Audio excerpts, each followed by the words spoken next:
Tomo here? Yeah. Is Tomo? Oh, well, he's He's in. here. He's in the but- chat, but I don't know if he can hear us. He's in spirit. He's here. Ah, yes, he has died. Oh, there we go.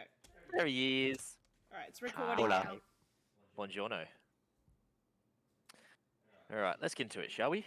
Recap. Oh boy, recap. I didn't write a recap. Well, last session was just the continuation of the delving into the Kruthic Hive Lord's cavernous and egg room. So you came through. So we started started last episode in the middle of combat. You pushed through, found a whole bunch of Kruthic eggs, which you just started igniting with flame and burning them all down and smashing them up. Our resident druid found some tasty mushrooms, which he collected a whole bunch of and then forgot to tell anyone that he had what they did. But yeah, pushing further in, you came across this just gargantuan creature with white armor that seems to be laying the eggs that were filling this cave. So bumping into this thing and doing battle, coming very close to dying horrifically, but luckily managed to outsmart it and blocking the tunnel with some fresh bodies, whilst the others managed to chip away slowly at its health, while Vutha kept stabbing it in the butt, very impolitely. And then after looting a bunch of the corpse in there and finding signs that a lot of creatures usually inhabit this hive, a lot of creatures that currently aren't here, you decide to settle down for just a short rest to bandage your wounds and make sure that you weren't going to die horrifically. So that's where we start off. As you missed the most important part. The stupid bard hit Vutha when he was trying to help. And then the druid got put to sleep in the crossfire. For simplicity, we leveled up on the short rest. That's just so we could do that offline. But just carry on with whatever health you have right now. But don't worry about restoring your magic spells and abilities unless they restore on a short rest. Unless you've already done it, we'll just make do. We'll be fine. When I leveled up, I'd put my health at max. Yeah. That's leave that. That's fine. Yeah. Okay, so I had no healing hands. As long as no you lives. mark down whatever hit dice you have just been using, though. So if you were 0 hit dice, put them back to 0. Yeah, that's done. Because I think everyone was using pretty much all of their hit dice. But yeah, don't worry about the other hit points and stuff. My It was just a little bit messy because we did it on a short rest instead of a normal long rest. Yep, my warlock regains the spell slot. Yep, cool. Do I get rages back or no? If we level up? No, leave them off for now until you take a long rest. Yep. And yeah, I think that's it. So you've just come back to readiness, finished putting your armor back on and getting ready to roll through the rest of what you're doing. So I assume you guys want to start bumping out of here. Yes. I'm going to ask Calliope what the magic word on the sword says, so I can practice saying it. Yeah. Wasn't it Inferno? Yep. Yeah, teach me the elven word, and then I'm just going to be like, sword on, sword off. Sword goes on, sword goes off. So as you start making your way, you have to kind of clamber your way over the gargantuan form of the Hive Lord blocking half the tunnel ahead of you. But flames just flickering on and off as Vharik is moving. Light, Drag. do I have light? Yeah. So when it's on, I believe it's was it 20-foot bright light? I think so. Yeah, it's pretty massive. And then another 20 dim. Is Vutha stealthing, or is he just walking away? Was walking. Yep. Naturally stealth. He just melds into the shadows. Vutha and Vutha, you're moving off ahead. Give me a perception check, if you like, just as you're moving off ahead for everyone else. Okie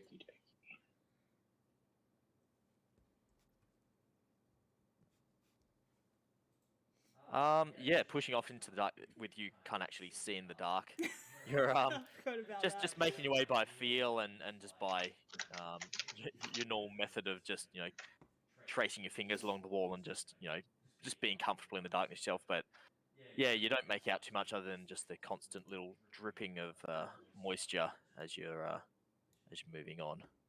Did you want me to do one since I'm behind him? Or Nah, you don't get one. okay, cool. I'm happy. I can see at least. Who else can't see in the group is the next question. Derek usually can't. Okay, I think it's Are you going to control Derek for us? Nah, he can just stay back there. But he will come with us Okay. if I need to. Go check these bodies. Which bodies? they were the Yeah, bottom- yeah, they've been checked. They were just They've some been checked. tabby ones. Yeah, so they were some of they look fairly newborn. Those ones that had come up through there. Red lines A whole bunch everywhere. of torched Right. ones up here. You can still, as you get to this side, you still get that just caustic, burning scent of just roasted flesh and cooked eggs. Delicious. I remember that there was the body that we passed down here. Yeah. So yeah, as you're making your way down through the tunnel, you can just drag your way down there. Keep going all the way down. Yeah, you can go all the way down. There we go. I'll bring Derek with you. Hey, Atticus ended up there already. How'd you He just do came that? sprinting past you. He wasn't moving anywhere, so I stole him. Okay. But yeah, so like you were saying, Phaedra, you leading the way as you bump past Vutha, you come across a eviscerated horse, its internal organs just ripped out and puddled along the floor in a leaving the middle of its carcass just tunneled out. It looks like something has recently crawled out of the inside of the horse, maybe. Oh, Weird no. and disgusting. But there's also, you see a dead human male. He's just shredded and ripped apart. At a glance, he looks like he's wearing full plate armor, but this armor is just punched through, gouged, chunks of it ripped to a shred. It's quite heavily damaged. What would you like to do? Can I just do an investigation and see if there's anything else on him? Yep. Like identification tag or Yeah, give something me- as well? Give me an investigation check. Where's me investigation? There it is. Hey, Bryce, can I be annoying? Of course. Can I also do an investigation just to see if there's like iron around that I can like quickly scrape off? Yep, go for it. You just melt down his plate. Well, like, yeah, is it iron plate that, yeah, that's basically Yeah. what I'm asking. Now give me an investigation check. Sweet. 17 for me. Alright, so with that, you're checking him over, and he is just an absolute mess. It looks like he's been half eaten, entire legs have just been ripped off. For investigation. Well, I guess you already do know it's iron, so Okay, cool. yeah, you can take your knife and scrape some bits of metal off this bit of armor, Awesome. which is actually easier because yeah, you do see this is. He once was wearing full plate armor, but it is just shredded and very, very heavily damaged. With that investigation check, you imagine that you probably could fix it up, or at least someone who's very skilled with metalworking could fix it up. And it might be worth salvaging. It could be worth a decent bit of money to either be repaired or sold off as scrap. But as it is, it's not fully functional as a suit of armor. I don't think I could be bothered to take the time to rip it off this man, so I'm just gonna quickly scrape as much as I can into like a vial or whatever I have around for components for spells later on. Yeah, easy enough that you can scrape a bunch of the metal off of the damaged armor. But yeah, like I said, it's mostly a full suit of armor, but is quite heavily damaged, and you do imagine that it would require some decent repairs before it is usable. You see, kind of half buried underneath him, a pouch that looked like it was on his belt has been just torn open. You see the glitter of a few coins laying down amongst the blood and viscera. So you find 1 gold piece, 10 silver, and 20 copper just scattered across the floor, covered in blood and goop. Sweet. Any identification, like a ring or like something to show? Was he a knight? It's hard to tell. So one of his arms has been ripped off and is just Okay, nowhere gone. All right. nowhere nearby. The armor, from what you can tell, it doesn't show any, signs of rank or belonging to any official organization. Yeah, and with the state of this body, it's very hard to tell All right. where he came from or what he was tied to. Possibly a merc. Yeah, possibly a mercenary, you imagine, with investigation. Yeah. Yeah, there's no real defining features on him, and his body and armor is both very badly damaged with missing parts. All right. Cannot be saved. Move along. But yeah, but you find that little bit of gold if you want to add that money to your All right. collection. Who was looking after that? We just have a group collection. You can chuck it in the group Yeah. tally if you want. But here, let me drag you across. So who's first out of the tunnel? Who is leading the way? Was I'll that? come out. Yeah, and I'll First. be slightly behind. Vharik, Phaedra. Right, let me just grab everybody. Oi, Skooma, where are ya? Hold up, 1 second. And Zolmos. Is that everybody? And Derek. Derek comes, walking behind everyone, still rubbing sleep out of his eyes. As you make your way back into the bright sunlight, you're squinting as you come out. Looking around, you can see, sitting on the edge of the road on one of the fallen trees, you can see Skooma Joe and Aunt Merceldis sitting next to each other. Looks like Skooma's holding Aunt Merceldis' hand and kind of just gently stroking it, and they're talking quietly. And hold there, because as you start to come out from amongst the trees, you see a rustle of movement in behind in the bushes. As you see these two white, bony, armored creatures sneaking up towards them. So I'll get everyone to roll initiative. Oh my god. Oh, click and then roll. Yeah, click and then roll. Oh, crap. And it doesn't appear that Skooma Joe or Aunt Merceldis have noticed Hey, the creatures approaching. Hey, just a random one. For me, Bryce. Yes. My initiative comes up as 10, but what it doesn't do is add my half my proficiency modifier. Roger. Because that's actually a bard ability that always Sure gets is. forgot. So it's actually meant to be like 12, because it's my dexterity is based on initiative, right? Yeah, so Yeah, it's that so- plus your plus half your proficiency, so it should be a +4 instead of +3. Yeah. Oh no, it's done it. Yeah, so your dex is 2. Oh, it did do it, did it? Your Oh, there, yeah, it proficiency did actually. You're right. It is did. 2, so yeah, it's a +3. Yep, so it looks like it's automatically done it. You dirty cheat, Brooker. I'm not cheating. he's- I'm he's just good. trying to remember my things. That's all good.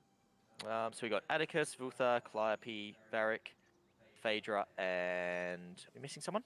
Derek is too busy being distracted. Make some butterflies. So it's alright, we'll just knock them out again. 3, 4, 5. Are we missing someone? Who are we missing? Zolmos. Did you populate on there? Yeah, he's up top, he got a 10. Sorry, I didn't click on my character when I rolled. Oh, he's not yeah, on the sorry. Yeah, let me add you to the turn order. Alright, who has better dex out of you and Vharik? Zolmos is 10. Is +2. I am. What am I? Dex +3. Oh, Okay. Yeah. So Vharik is first. Right, so Atticus, you're up first. You see these two creatures just lurking through the underbrush, sneaking up on the two hapless individuals sitting here.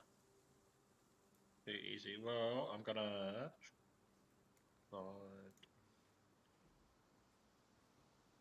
Yeah, cool. I'm gonna go up to here and call out.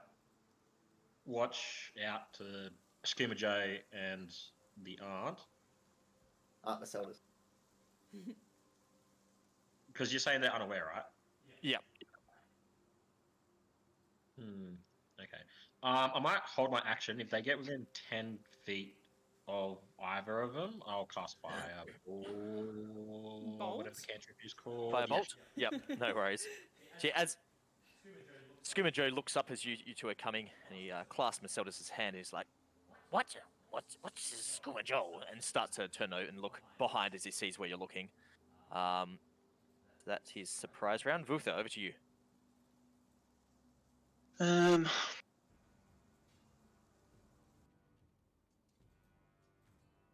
I want to sneak over and climb up this tree.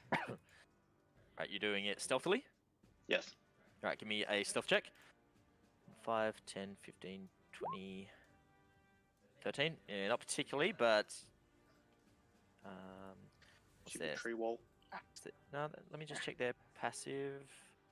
No, so yeah, you see as you start to clamber through, you can see one of their heads flick up and can see you. Just give me a quick athletics check to make sure you can climb the tree all right. Yeah, easy enough to get up there, but you surmise that you're probably not very well hidden. Good.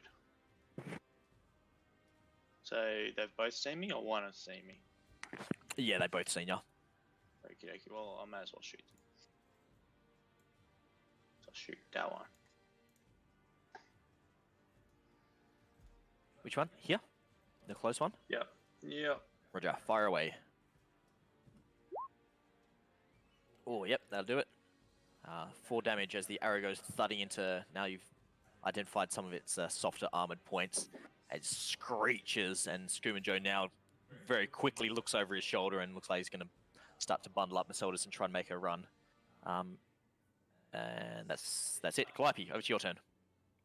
Unless, Vutha, you want to jump out the tree for some reason. No. Being up a tree.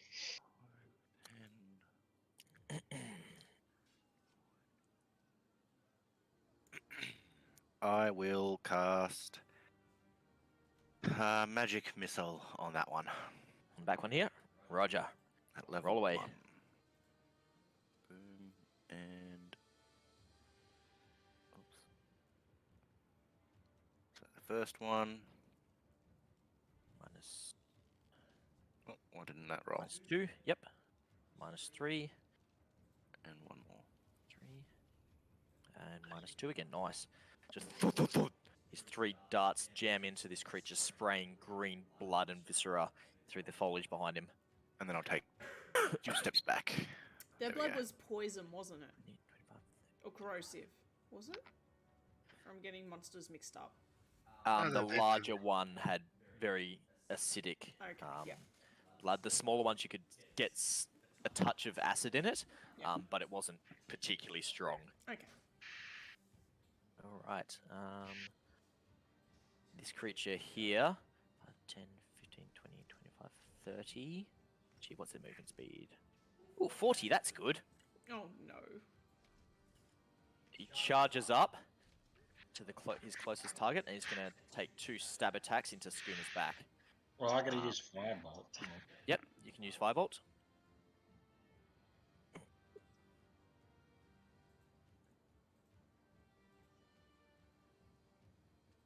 Ooh, yep, that'll hit. Good. Oh, nice. Good roll. Good damage. So as it charges up, its claws come up Max above it, damage. and it just cops this blast of flame to the face before just jamming these spikes down into Skooma's shoulders. Where are we? And he just yelps out. Well, he's a kitty cat, so he shouldn't be yelping, but he does anyway.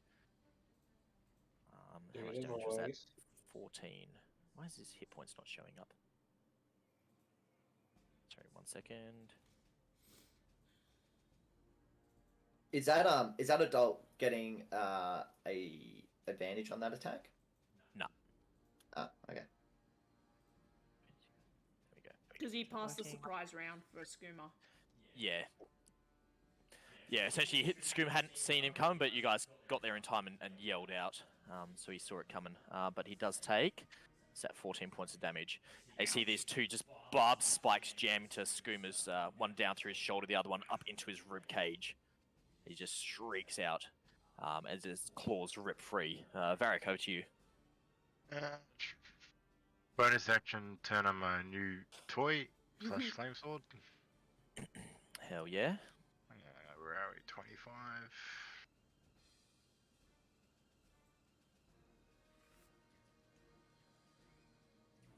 Right in there.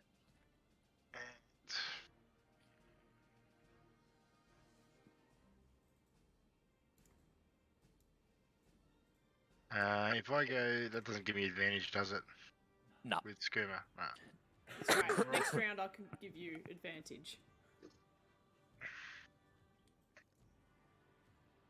There you go. Hell yeah, that'll hit. Oh, yeah, and that will definitely kill it. They just come up and just rake your sword through it. The burning barbs on the end of it just leaving behind a cauterized wound as this thing just screeches and drops dead.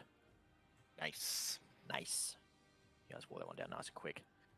Zolmos. It is I, Zolmos. I'll say.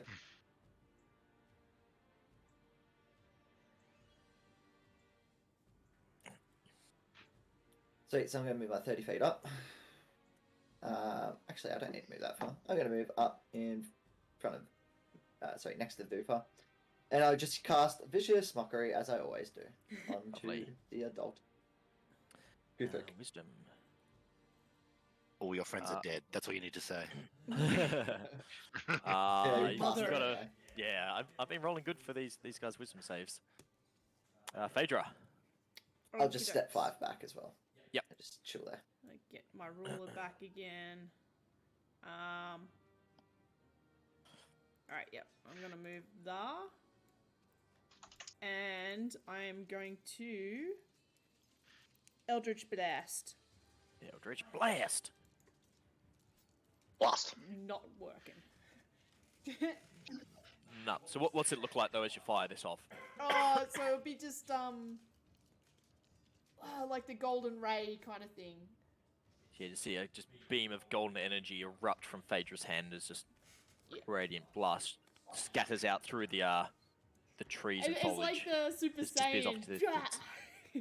and it just goes ricochets off into the sky. God damn it. This Kruthic is instead of you can see this one here was about to charge in and try to grab Merceldus. Instead, with Vharik between, it's going to charge you. And doesn't get advantage because you've killed his poor little friend. Yeah. Or 13 and 14. I think they both miss, Nope. don't they? Both miss. He's moved half of his movement. So he is going to start to tunnel down underground. Lack of So you- opportunity. Yep, go for it. Do I get that as well? Yep, you're next to him. Can I try and, like, how big are they compared to us, actually? They're a little bit small. They're like a small horse. They're kind of pony-sized. Can I try and tackle it? Like, to the No, ground? not an attack of opportunity. Oh, okay. As So an I can action. ride them. Sky could ride them. Sorry, This guy is pretty big. sorry, I'm back. Did the adult I'll Kruthic do- try and attack? Yep, so There this you one's go. dead. This one here was charging at Merceldus, but Vharik got in the way. And Ah. takes 4 damage. As it tunnels down underground, but you can still see it under there. It's only gotten about 10 feet down. And you can see the tunnel hasn't quite closed in behind it. Where's a good... there we go, that'll work. Atticus, your turn. For my turn, I'm going to move. It's 5, my 10,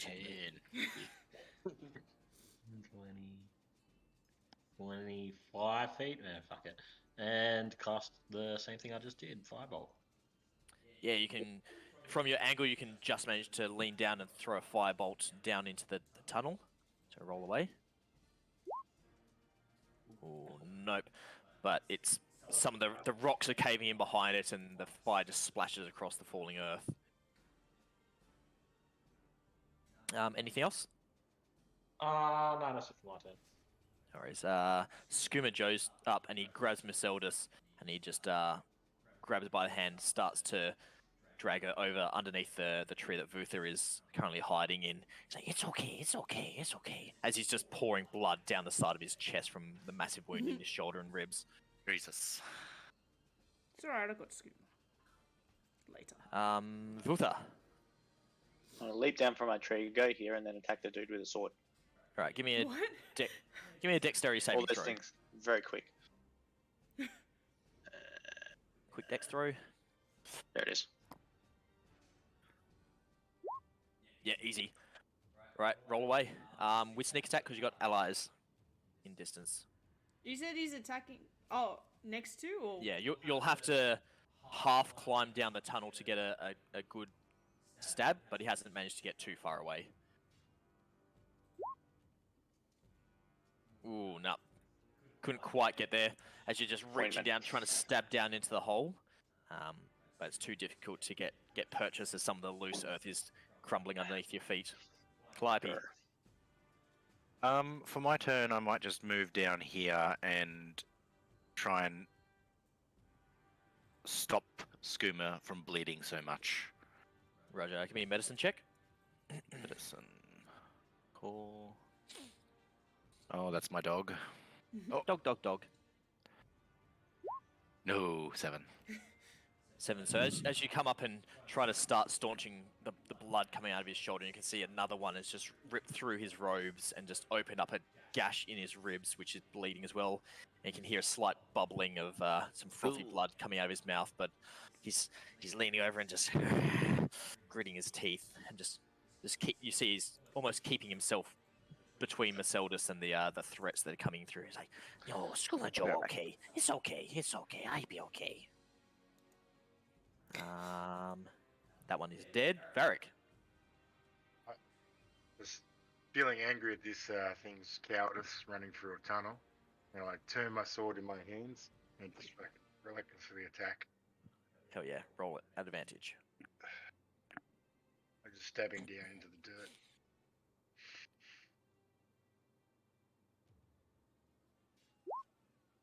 Ooh, 17 won't hit. You manage to, you think you get it, but it skids off of the thick armored hide of these creatures. So you can't quite get down there, Zolmos. I can see the adult Rock and Kuthik, roll. and I vicious mockery. You'll have to run up to get a little bit closer because it is starting to tunnel, but you can certainly do that. Safe. You just have to run up a little bit closer. It's trying to tunnel, is it? Yeah, so it's half in a, it's in a tunnel as it's going underground, so you have to move a bit That closer. means you can stab it up the butt. Let's make sure I get the right distance. Yep, sweet. Yeah, if you move up to And there, you'll be able to see it as it's. I'll get in there and I'll right underneath fucking Vharik's legs. I'm like, "You little fuck, come back here and suck this man's dick!" Trying to get him up. Oh god. And vicious mockery. And you saved it. Fuck. God, sorry, man. I've been rolling really well against you. Oh, good. I love it. You're not sorry. Stop pretending you're sorry. And is that doing an ability check to get in there? No. Okay, thank you. End my turn. Phaedra. I am going to try and do this one. Oh, deck save. I'll shoot it down in the tunnel at him. Please fail. Come on. And 10. Yes! That's a fail. So it takes 8 points of radiant damage as there's a blinding flash of light. He just hisses as you hear his blood sizzling away. But it's his turn again, and he is going to continue just tucking and tunneling down further and further down underground. So you're going to get one last round of attacks of opportunity before he disappears and the tunnel closes behind him as his back legs are shuffling it in. So Vutha, Vharik, and Phaedra.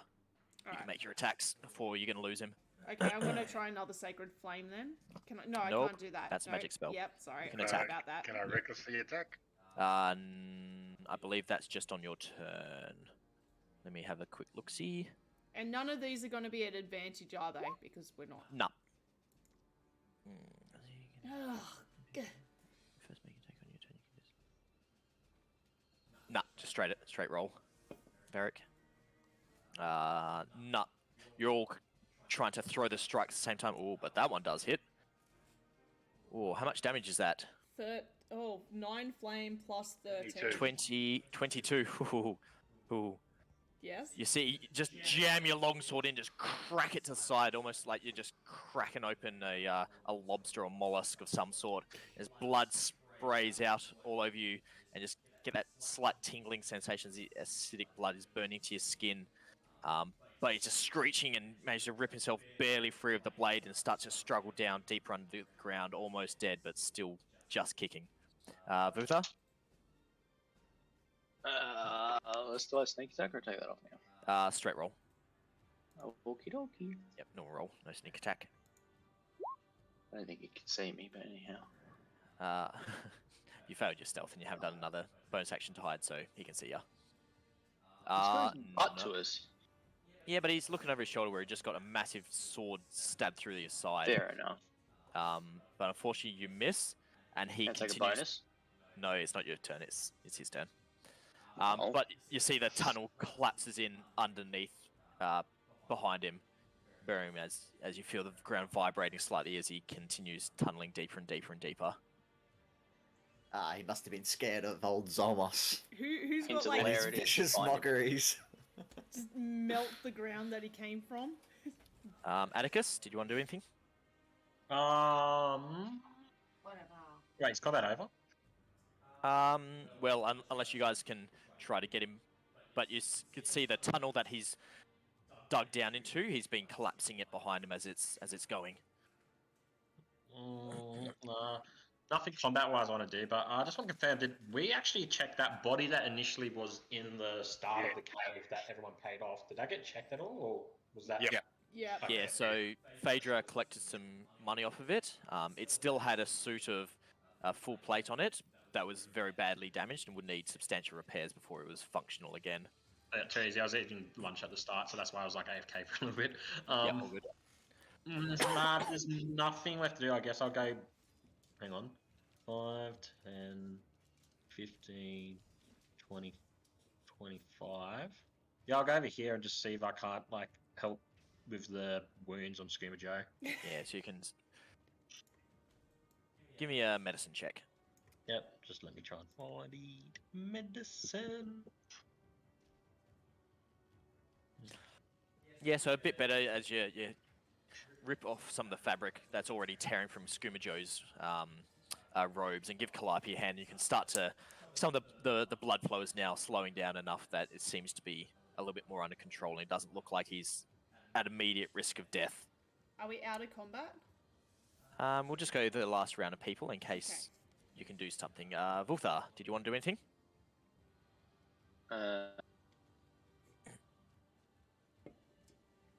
So you can see where this creature has tunneled down underground. It's just left behind fairly loose rocks and earth.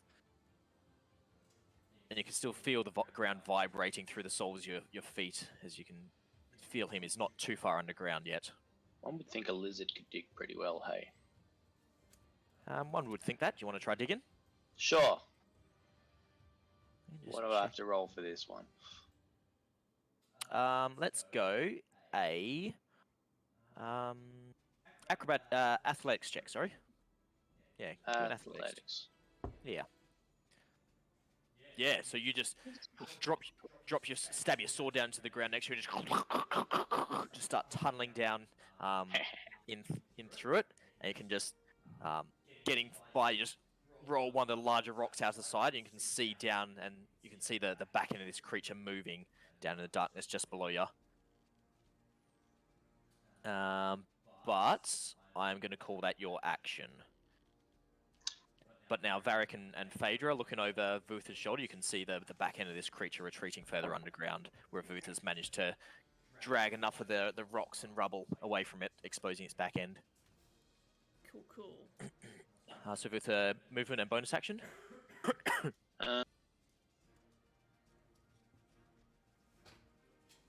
I'll just hide out of the way so they can get at it. Yep, no worries. Hey, I'm moving by myself. Yeah, sorry, just... There we go. Because I'm hiding, because it's me.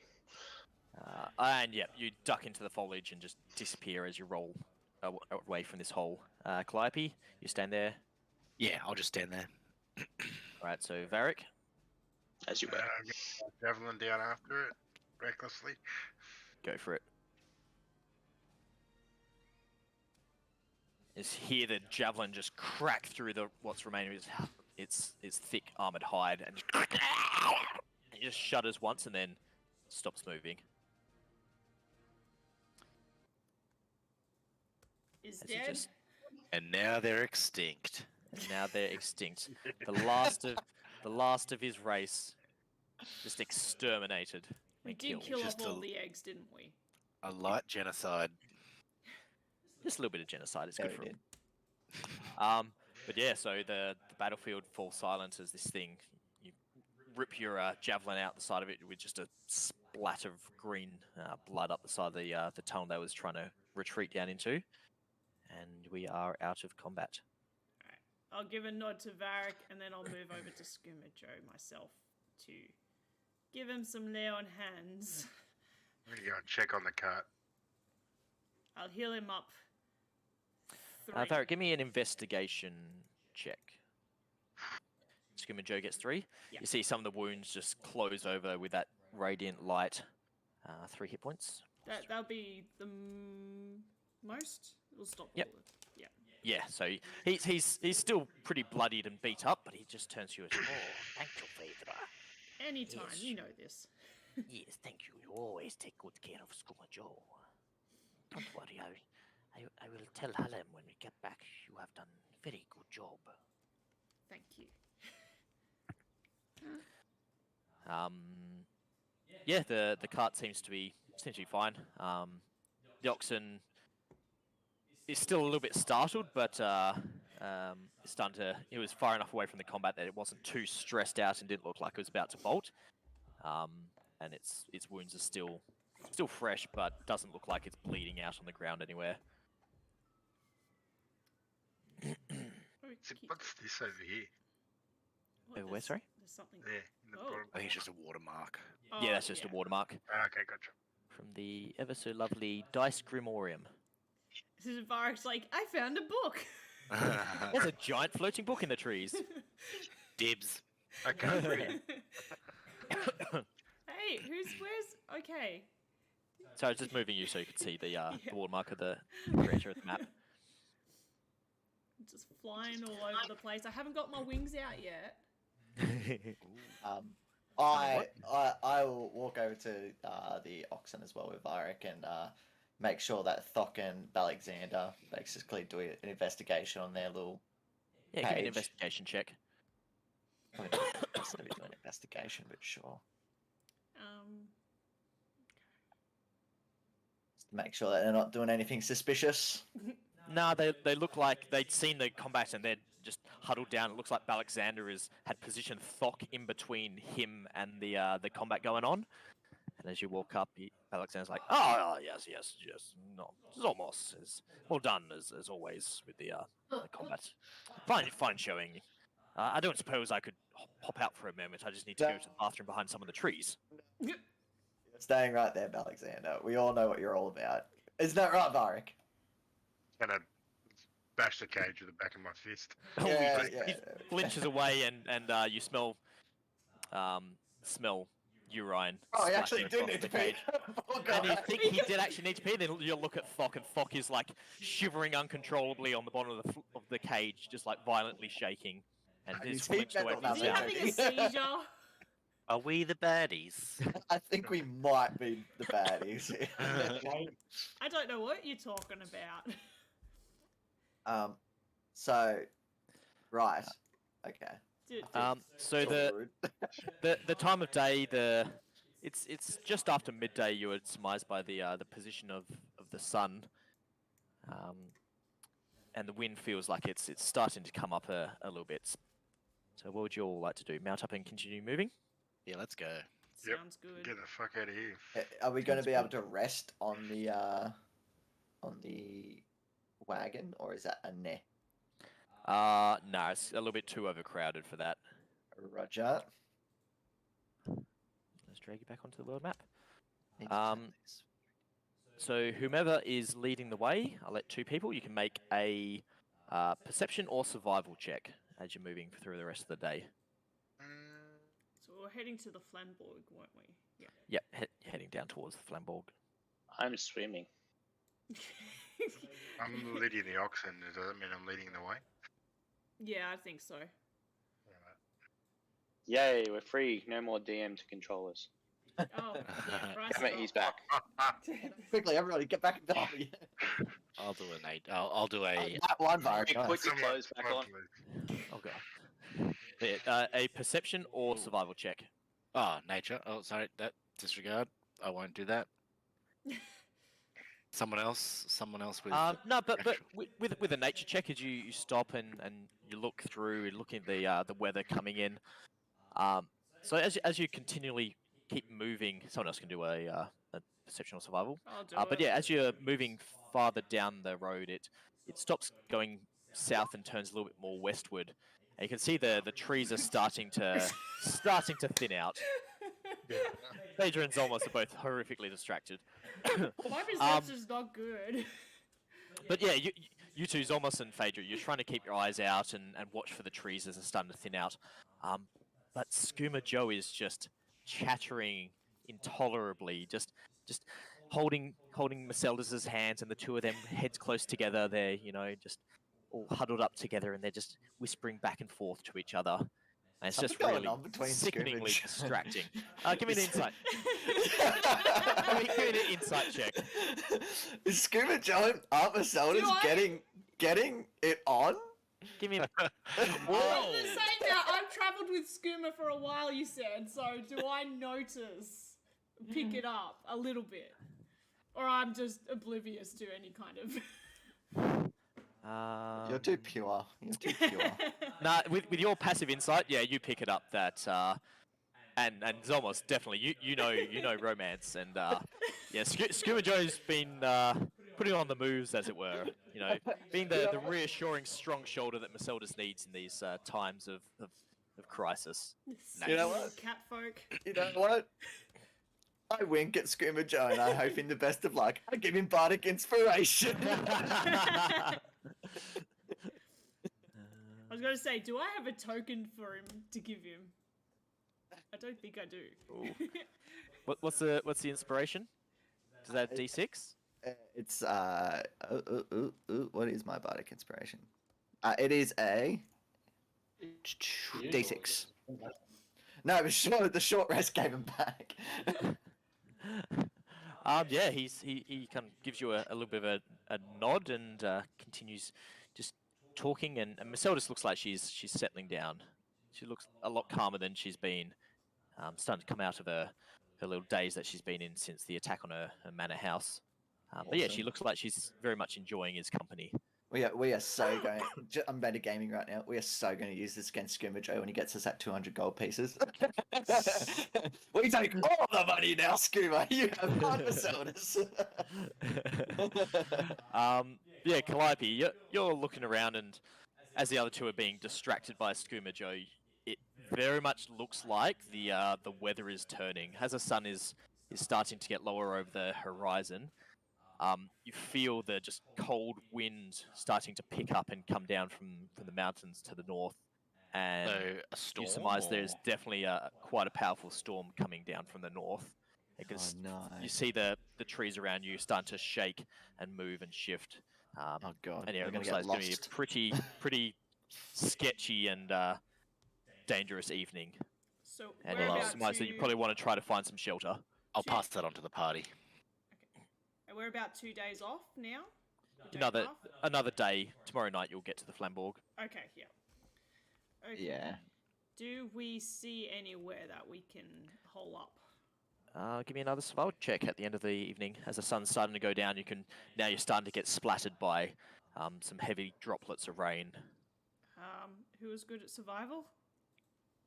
Westy. Derek. Okay. That's, Let's- Derek That's can mine. do one. Where's Derek? Derek can have a look around. Yeah. He's our only wisdom. Is there a cave system Ooh. somewhere? Oh, Yes. there we go. Yes, Derek. Get in. Phaedra, you walk out ahead from the rest of the oxen and start looking around and popping off into the trees, and Derek suddenly just hops off the cart and just disappears off into the forest. And just like, where the fuck did Derek go? And after just a couple of minutes, he comes trotting back out and shows you that there's a bit of some nice cliffs further in, just off the road a little bit. It'll be hard to get the cart in there, but he surmises that you can get in off the road a little bit and get to a bit of a safer sort of encampment area where you can wait out the evening. Yeah. Yeah, let's do that. Sounds good.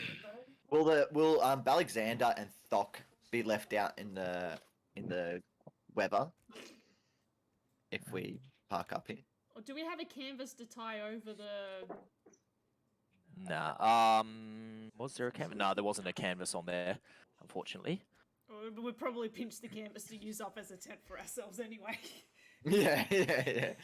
Screw those guys. Still. Where are we? Vutha and Zolmos. There we go. I even made you guys a nice campsite for the evening. Oh, So yeah, you managed to find your way up through some of the clearings into a bit of a cliff setting where you can you feel like you can be fairly secure out of the most part of the weather. And you go about, getting nice and close underneath the slight overhang, getting a small fire going, just crackling away. And yeah, the sun starts to set and go down over the horizon. Is there anything you want to do as it's starting to get heavier and heavier rain coming in? You can hear the slight rumble of lightning off in the distance. Well, Ox kept out of the rain, or? Yeah, the oxen seems to have tucked himself up against the cliffs where he's mostly out of the rain. The cage here is still slightly in the weather, but it's out of the worst of it, but definitely not as comfortable as where you guys are right now. Well, before I go to bed, I use shade water to freeze any water that is on those two prisoners we have, slaves we have. Let's be honest, we're slaves. They're so dying by the I morning. was also going to say, because I found that cloak from the second dead body, I was just going to try and tie the cloak over the top to give him a little bit. So as you walk up to start to throw the cloak over, it's weird. Like there's the splatter of rain coming down. You swear it didn't start to frost over, or you didn't feel any hail, but sure enough, there's some ice starting to freeze on these two individuals, and they're just shivering as Alexander is kind of just tucked up against Thok, the two of them, trying to Set keep them on each other fire. warm. Quick, No. burn them. Tasty. Okay. Yep, so I'm just going to set it up over the top of them. Give them a little bit of shelter. It's the tiniest bit. I don't think a cloak's going to do much, but... It's better than nothing. Those furs from the cart, because I want Alexander alive. Okay, alright, so yeah, you can grab one of the thick furs out and toss it into him, and he shuffles his way away from Thok and wraps the fur around himself. He goes, yes, thank you, my good man. Thank you, Vharik. Always a good fellow. And I just want to whisper for the cage, I'm not saving you, I'm keeping you alive. Well, of course one is similar to the other. Don't worry, I'm sure you'll come around to me. It was all a big misunderstanding. But thank you for the warm furs. Vutha goes down, looks in at them, licks his lips, and said, "If any of you die, I'm eating you." And then walks away. Thok just starts crying. You see, it's hard to tell whether it's rain or tears, but yeah, there's some additional liquid leaking down his face as he's just curled up, trying to push into the bars on the other side of you. I feel sorry for him. Is there another blanket or something? I'll just throw him whatever's left over, even if it's a rag. Yeah, there's more furs in amongst it. Okay. Well, I'm also going to look to the party and look around, where did the lizard come from?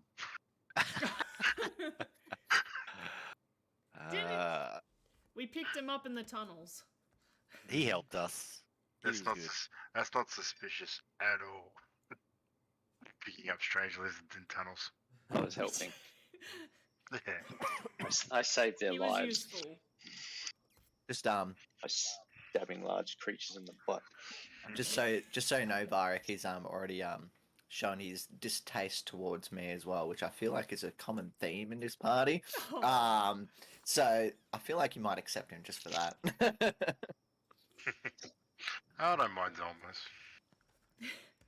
He's coming around. He's coming around. He's almost a I don't like him. pretty elf. But yeah, the sun is now set and it's dark. Also, Phaedra, as you've given that the fur over to Thok, he just looks up at you and the tears start to just stop. He just looks up at you with these big puppy dog eyes. God, I'm gonna roll my eyes and run off. Thank you, Phaedra. Thank you, my angel. Oh, yes. Oh, she keeps me safe. Phaedra, she keeps me safe. And you just sit there rocking back and forth, holding onto literally, I'm arms gonna wrapped be around like, himself. ugh, and just. As you're walking away, you look over his shoulder and he's just staring at you as you walk away, rocking gently in his furs. I picked up a creep. any movement underneath those furs? They're just rocking their way. Give me a perception check. Sicko. Oh, That took me a minute to get as well. Oh god. Hang on.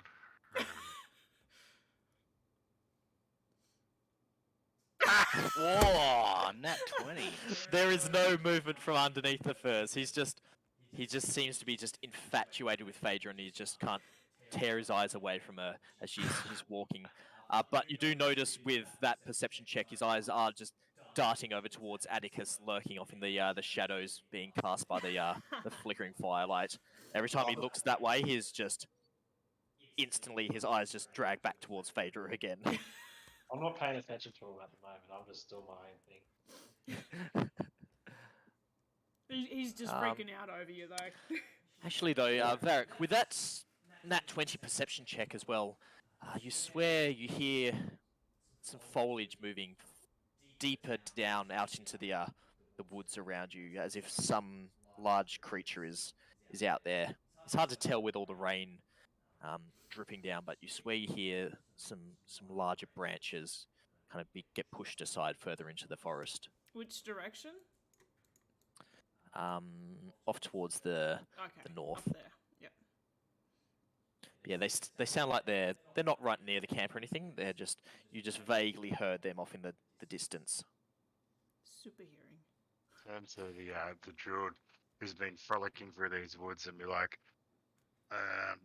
what anything nasty living around here? He turns and goes, "Oh yes, there's actually some interesting creatures that hang out in these woods. Fun fact, there's actually some large carnivorous wolves that are larger than the standard sort of wolf. They're actually called dire wolves, you see," and starts just ranting off random facts about dire wolves, bears. There's also actually a honey badger you wouldn't believe that is almost the size of a wolf. And he just starts ranting off about all these different large animals. Gonna turn with her back towards him, back to the fire. Stop listening. Can He's I still talking. He is still talking. see if there's any tracks then? After hearing. Give me a survival check, but at disadvantages now. It's The dark. sun has well and truly set, it's dark, and the rain just starts to hammer down, and the wind is just ripping through these trees. You can hear branches just crashing down from in amongst the forest around you. Okay. So even if I cast light on something, it wouldn't really matter. Yeah, it's just there's so much rain now pouring down, it's puddling like on the that ground. foggy stuff. Yep. Oh, disadvantage, you said. Yep, just one more straight roll. Not too bad.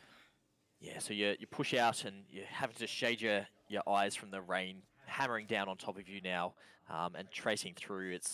You don't seem to find any footprints other than the muddy ground that's already kicked up by your party occupying this campsite. Yeah, so she's probably gone like 15 feet.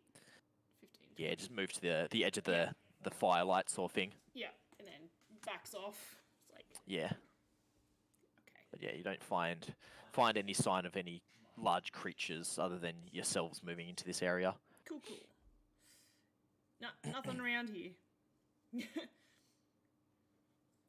All right, so if you're all settling down for the night, who wants to take first watch? Oh. Here we go. Fucking Atticus is Atticus gone and again. Phaedra again. All right, Atticus, give me a perception check. As the rest of you settle down, trying to stay warm where you can, using some of the furs. Oh, sorry. Everyone, give me a second. 19 perception. Roger. Sorry, just dealing with messages. Yep, that's fine. Oh, 19. So, as you settle down, the darkness fading in, you're slowly feeding twigs into the fire to keep it burning, but just quietly, just a little bit of light casting out into the shadows. You see a figure approaching. Well, that's not his name. That was.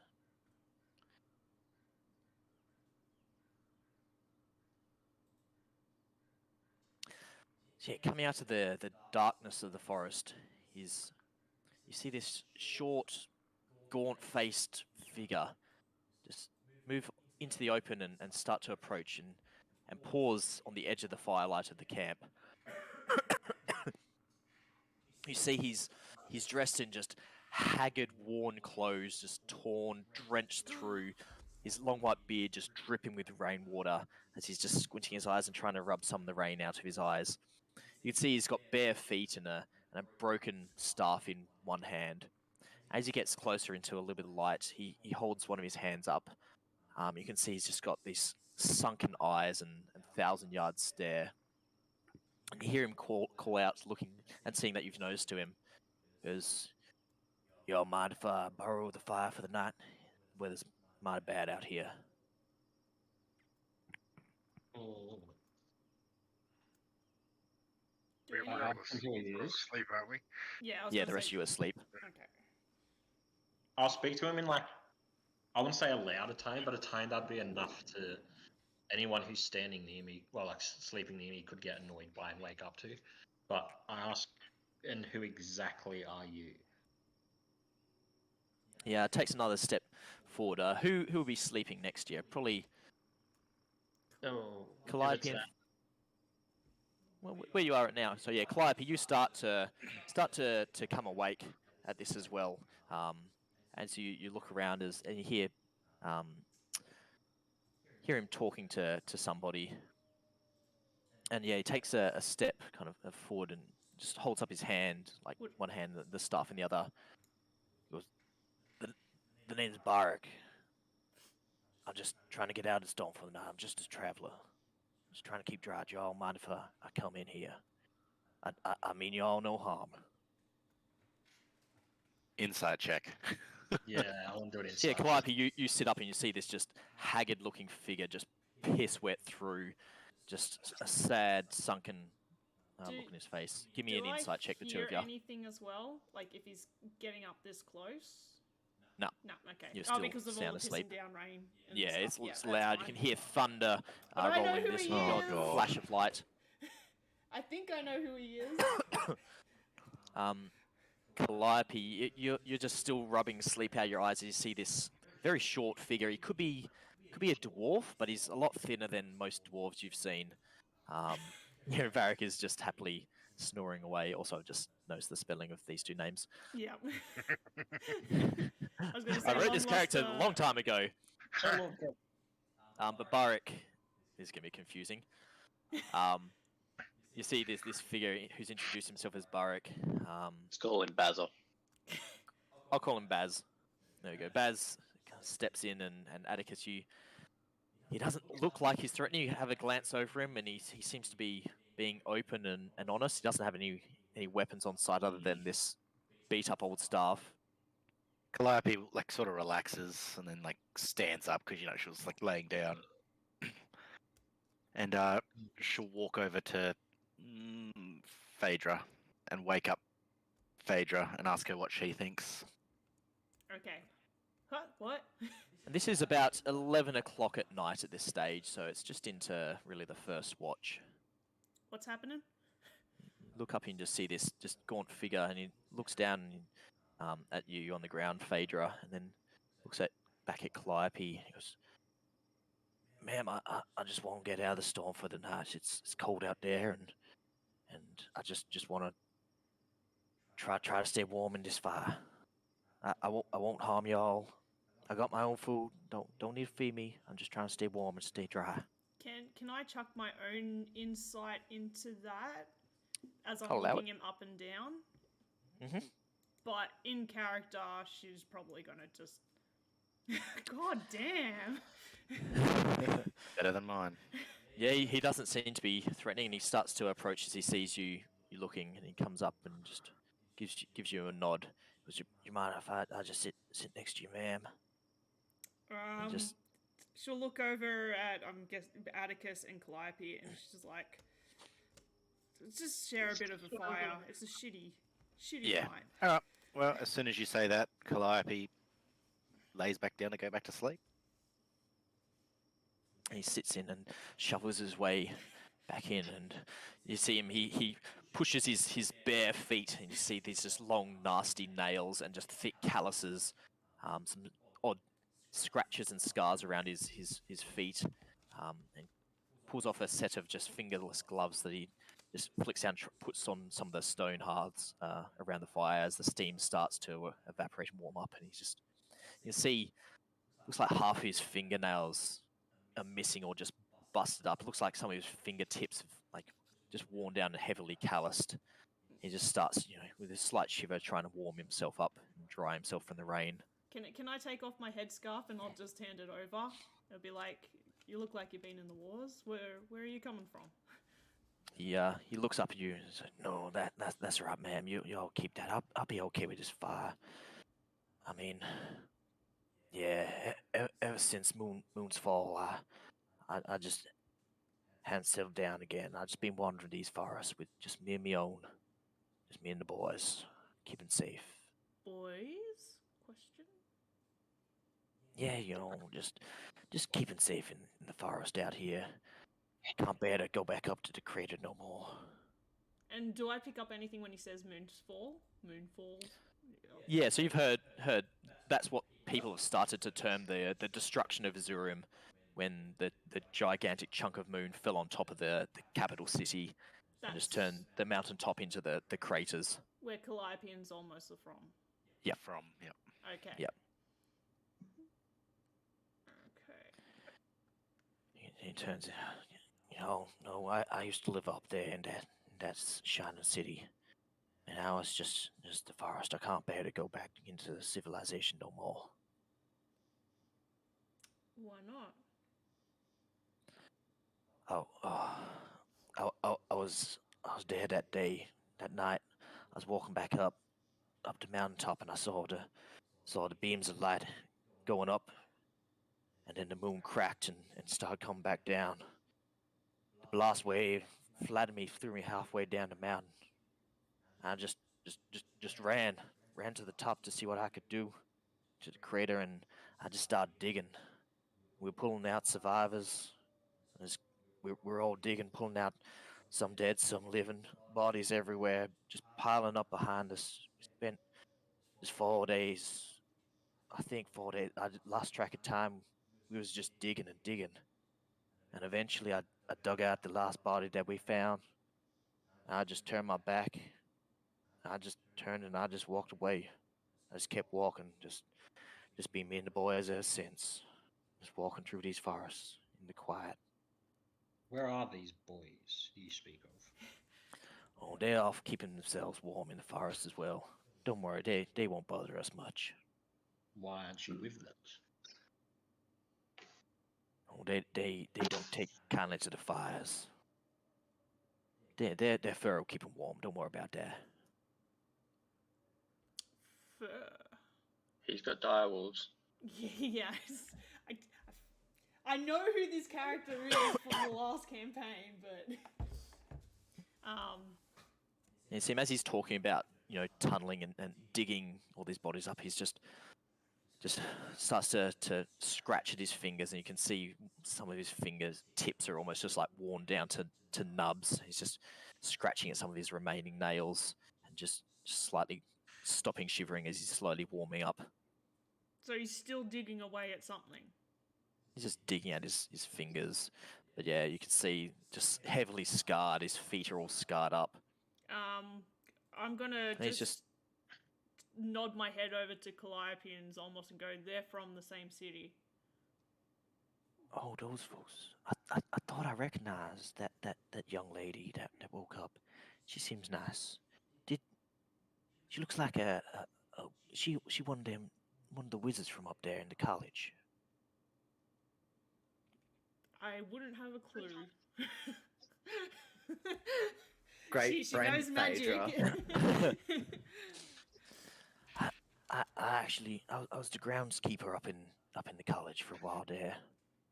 That's why I use my shovel that I use for the gardens to dig up to dig up some of the bodies and the survivors. I used that shovel. It broke, and then I was just using my bare hands to keep tunneling in the gardens. It was terrible what they were doing to kids up there in that college. Alright, I'm just gonna, you just go there, lay on hands to give him a little bit of relief from the memory, and just let's rest up for the night. You see him as you put your hands on him, he flinches away, and then there's that radiant glow, and he flinches away and takes a step back from you, and he goes, "What kind of celestial scum are you? Y'all come to finish the job. No, Vharik, you do." I don't know what you're talking about. And I'll just be like, That no. was celestial magic right there. Give me a deception check. Deception. Well, I don't know what I'm doing.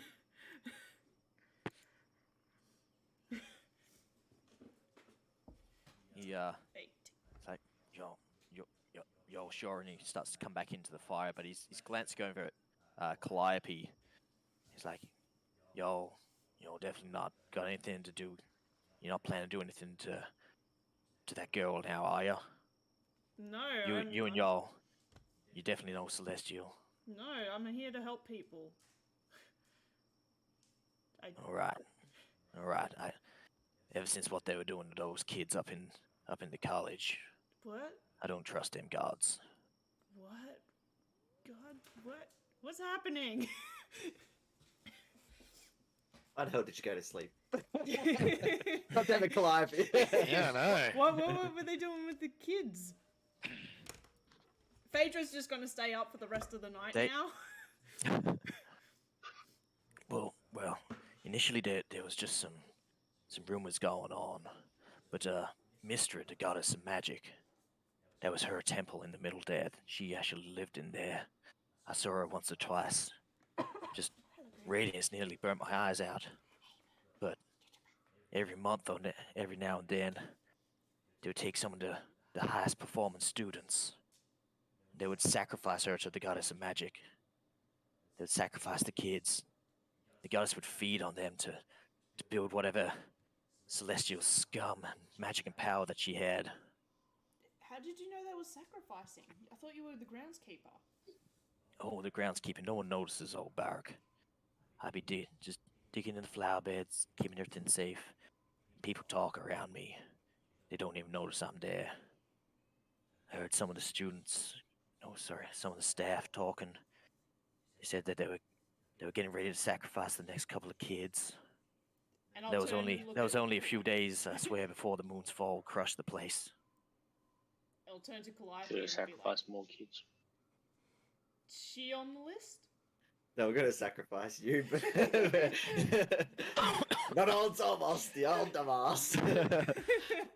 Because I don't know. They were just talking that there was a promising young girl that was getting ready to graduate, and Mystra wanted her power.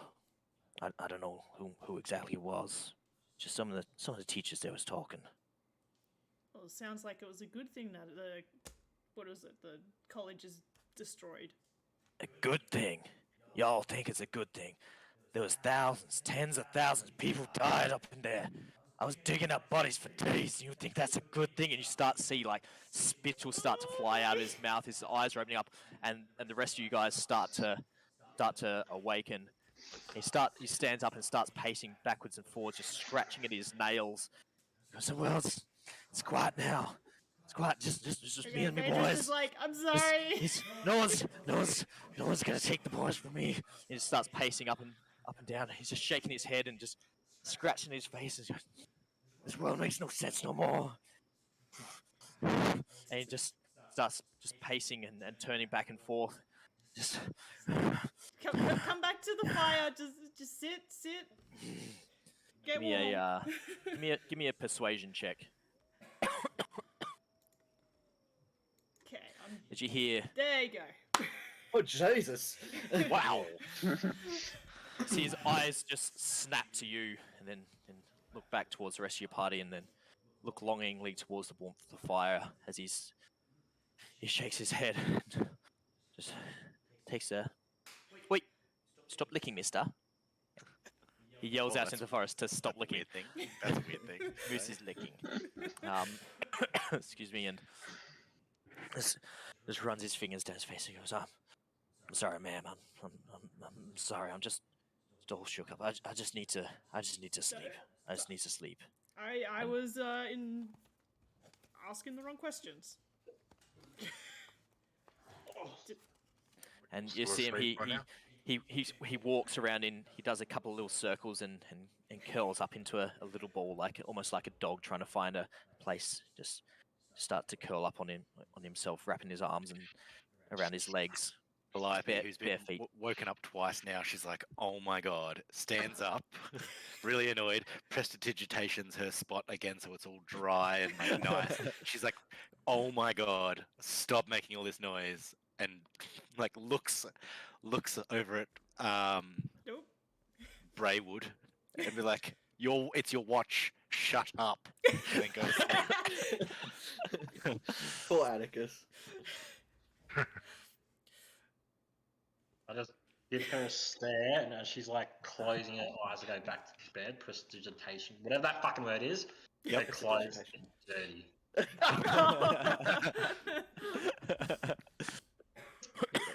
You wake up, it's the opposite. Calliope's all messy and Zolmos is super clean. Um, Are you moving closer to Vharik and a sleeping Vharik, Calliope? I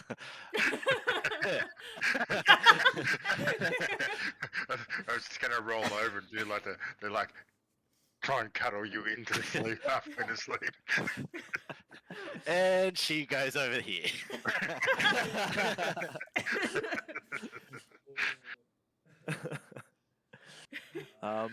But after a couple of moments, you hear a slight, just gentle snoring coming from this figure as he appears to have fallen asleep. Can I do another? No, I still can't. It's still pissing down rain, isn't it? Yeah, it's even heavier now. Okay. You well, can that's see gonna be some useless. flooding starting to build up further out into the forest. Your area is a little bit higher where it's covered and it's staying relatively dry. Mhm. But yeah, out in the forest it's bucketing down as the storm's really set in. Okay. Well, I'll take the once same every- one. I was gonna say, once everyone goes back to bed for their thing, I want to do some stuff whilst on my shift quickly. Yep, yeah, you got a bit of time left on your shift. What do you want to do? Too easy. First things first, I'm chucking that helmet on. That gives me the glowy red eyes. Oh god. Mm-hmm. And I'm going to walk over to Thok and Alexander in their cage, but cast Shape Water wherever I step, so that way rain's like splitting around me. Oh yeah, I like it. And then whilst I get closer to them as well, because you can use Shape. Hang on, I just got to read this, make sure it's right. Just put that You spell can- so we can all see it. So speed level run, right? Yep. Yep. If you cast this multiple times, you can have no more than 2 if it's not in. Okay, yeah, sorry. And the other one I'll cast then as I walk is I'll change the color of the water that's landing on them to look like blood. Oh yes. And like, so obviously they see these blood pouring down on them and red eyes coming towards them. And then I'm going to basically tell them the only way this torment will end is if they confess their crimes at the next town we get to the local law enforcement there. Give me an intimidation check at advantage. And you just see these just glowing red beads just hidden in shadows of the rest of the face, walking towards them out of the darkness, and the rain just pooling around them in just blood red.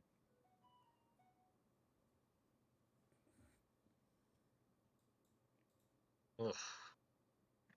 12, that's not bad, since this is a continuation of you slowly breaking them down. So essentially the DC has been getting lower and lower the more these people have been getting. Well, it's only been Thok so far, isn't it? Is this? How many nights has it been with Alexander? It's only been Couple. this is the first night I think with Alexander. Thok But for sure. Thok for sure is entirely broken. And he just starts crying and just shaking violently. He's like, of course, please, just don't, just please spare me. I'll do anything. I'll tell them everything and anything.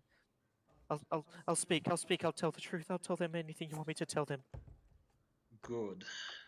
Now go to sleep, my little lambs, and I'll walk back off The blood water becomes regular water. And I'm going to drop the helmet off with Vharik while he's sleeping. Just put it down next to him. can As have you grip the side of your helmet to remove it, Ah, you start to pull it, and you almost feel the shadows that are encasing your face. They're thick. It's almost like pulling your head out of just like a thick gel. It's just like, that's harder than what it should be. And you pull a little bit harder, and almost with a dull sucking sound that is just inside of your own brain. The helmet comes free off your head. okay, I'll wait for I'm down at Varrik's feet. I will hold on to it for a bit. And before I go to bed, I want to... Wait. You don't need a spell slot for ritual spells if you do it as a ritual, right? If you have the ritual ability, which I don't think sorcerers do. Yeah, but my he feat got the I feat. picked was ritual caster. Oh yeah, absolutely, yeah. You don't need spell slots. I want to cast Detect Magic on Vharik. Yeah, easy enough to do. I think the way detect magic works is you Oh, yeah, see yeah. You cast it on yourself, but yeah. Yeah, true. Yeah, so I want to cast Detect Magic while like just looking at Vharik. Yeah, so as you cast Detect Magic and look around, you can see the various magical items on various people in your party in areas. You do see just a slight, just even on his skin, like he does have some sort of innate magical ability, but none of his clothing, disheveled as he is, or his staff is magical at all. But you do pick up that he himself may have some sort of innate magical abilities.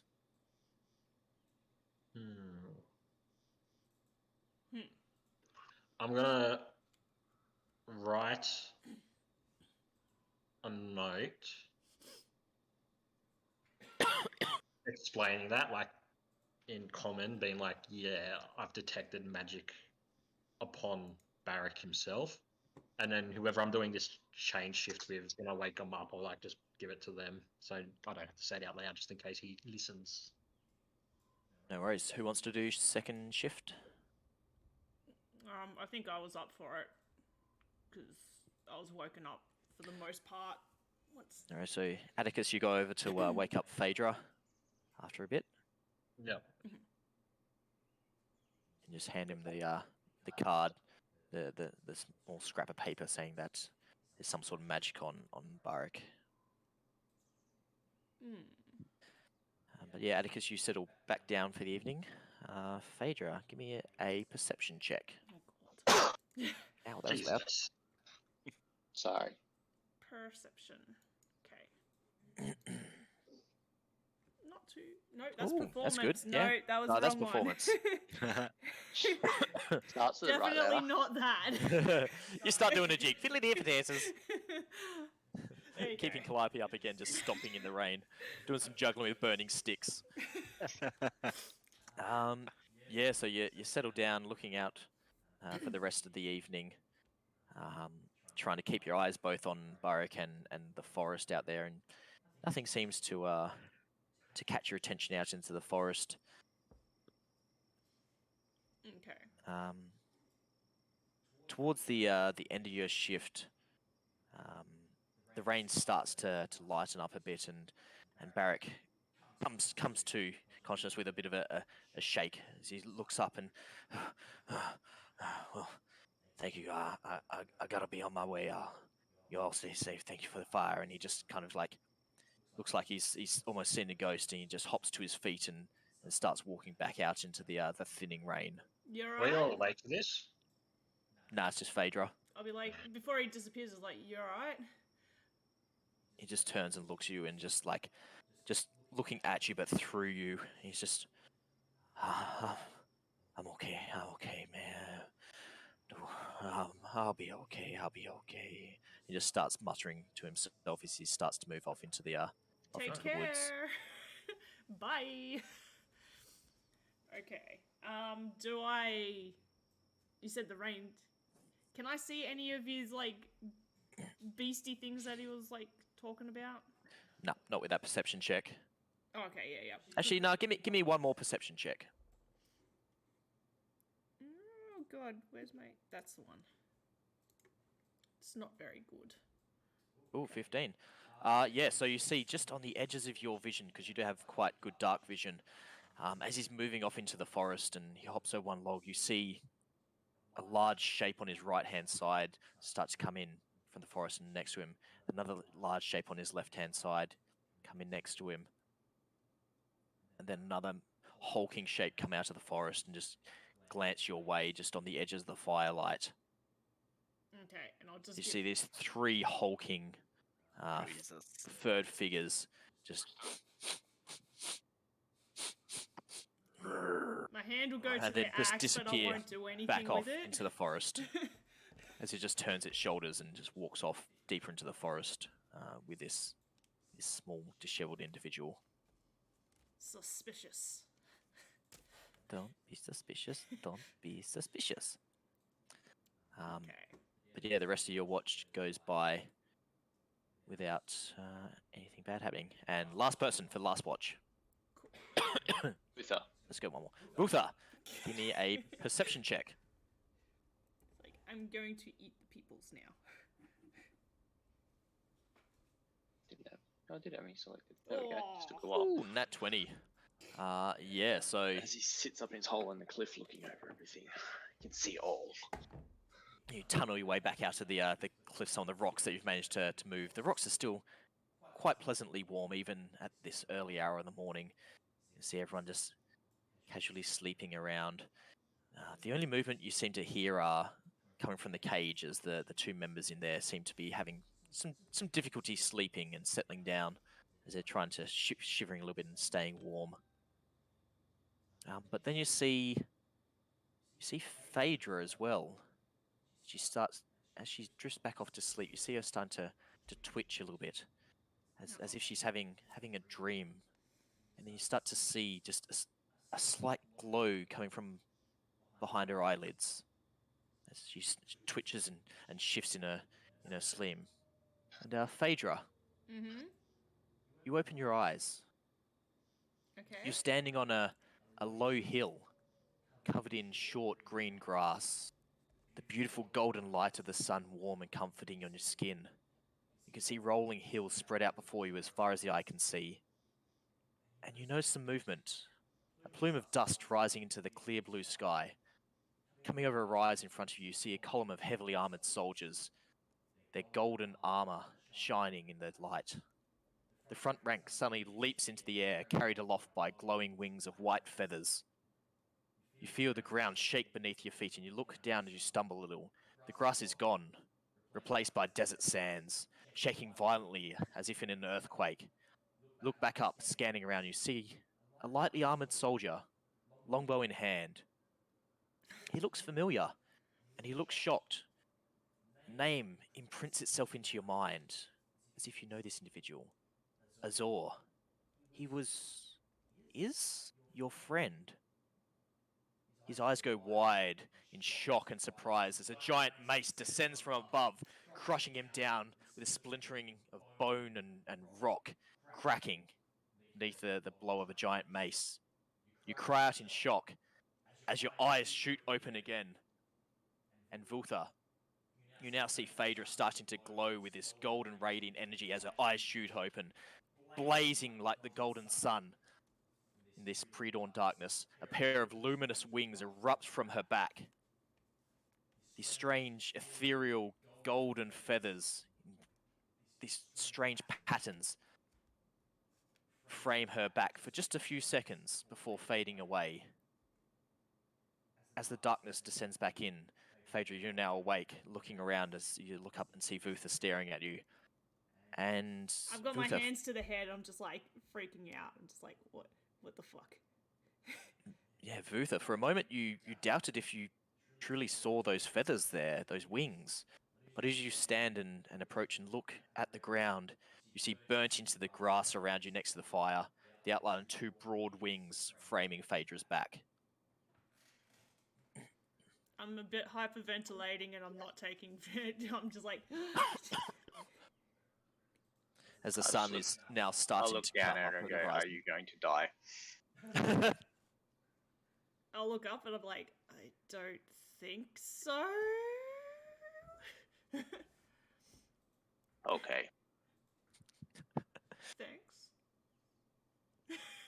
And I'll stare back into the fire. Just like, what the fuck has just happened? But yeah, I you feel- don't notice the wings either. I'm just like the whole memory and stuff. Yeah, you just got this name in the back of your head as Or, as you see this face as it's being just crushed into paste and shattered bone in the desert. But you're trying to place where this face was, and you don't know how you know that figure. You swear he was your friend, but you can't remember anything about him. Just that name just keeps rattling around in the back of your brain. Yeah. So yeah, again, still staring at the fire, trying to piece together what has happened. I haven't noticed the wings burnt into the grass or anything like that. It's just, that's oblivious.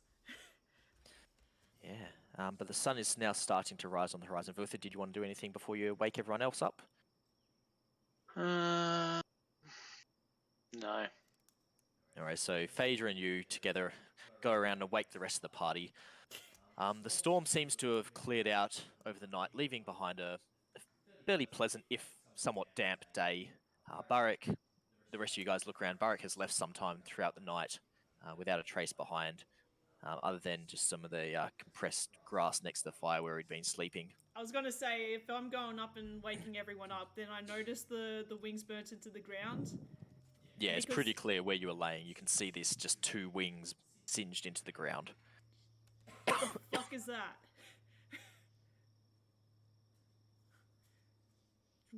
I'm going to think that Vharik had something to do with it.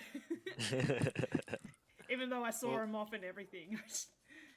Calliope, once she's done her morning routine of, looking good and prestidigitation to herself spotless again, she'll probably do an Arcana check on the wings, if anything. Yep, give me an Arcana check. See if she knows what type of magic did that.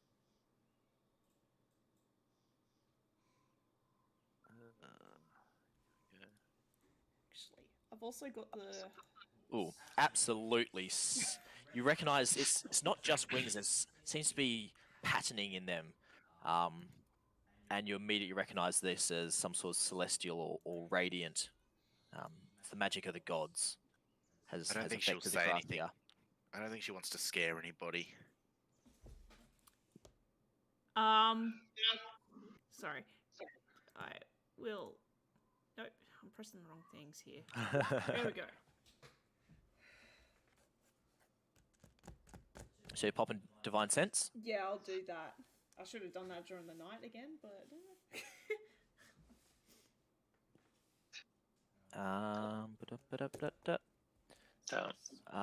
No, you reach your senses out into the surrounding forest, and you don't pick up anything, at least initially, and then you feel just the faintest scent of the celestial just coming from the ground underneath your feet, where you're standing with the wings emblazoned into the ground.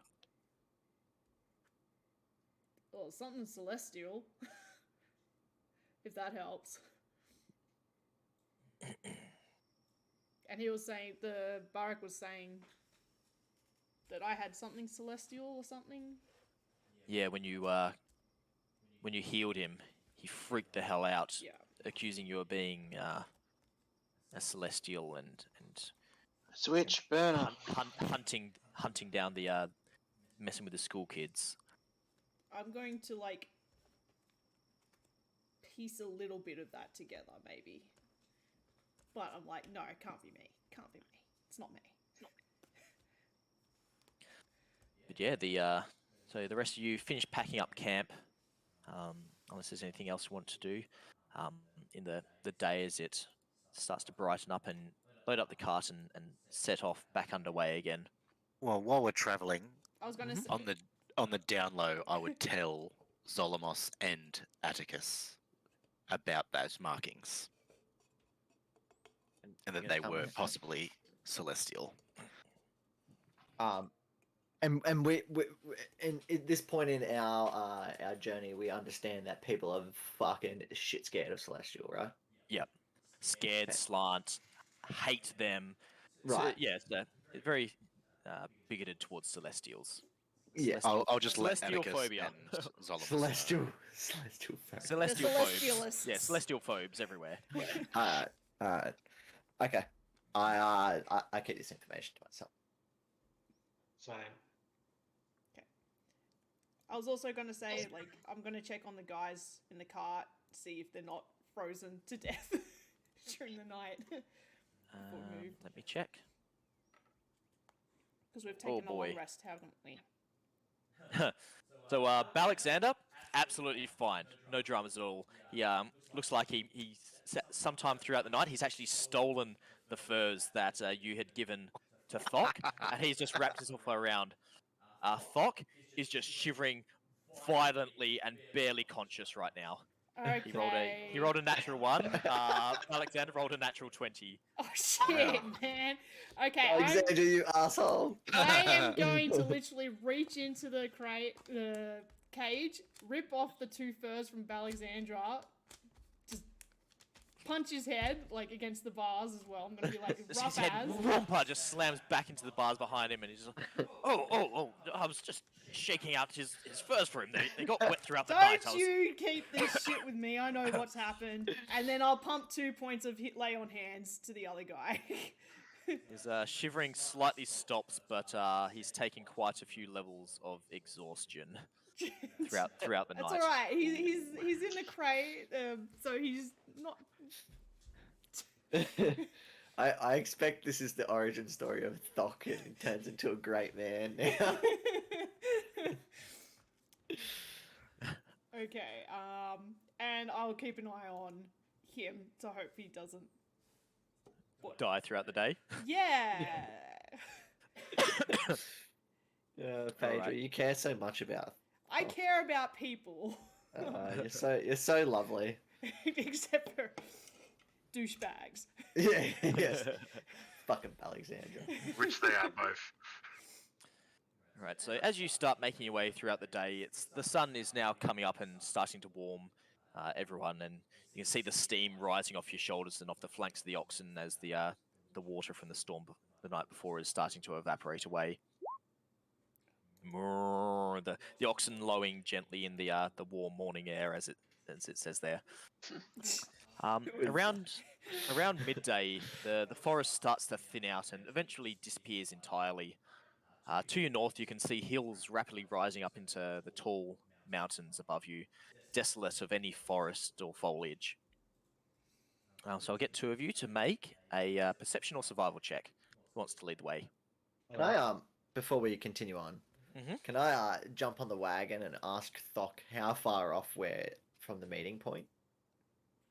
He looks as you jump up onto the wagon. You see Thok like recoil back away and like flatten himself back into the bars away from you. He's like, I'm like, Thok, mate, don't be scared of me. Look, I'm holding a loot, mate. How far off are we meant to be from this meeting point? Come on, just come here, tell me. I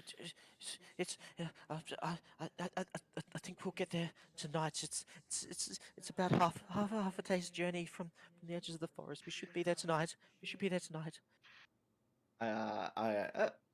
Cheers. I'm telling the truth. I'll tell the truth. I'm not lying to you. I'm not lying. Mate, it's fine. I'm not questioning your motives. I believe you. Okay. Okay. Thok will tell the truth.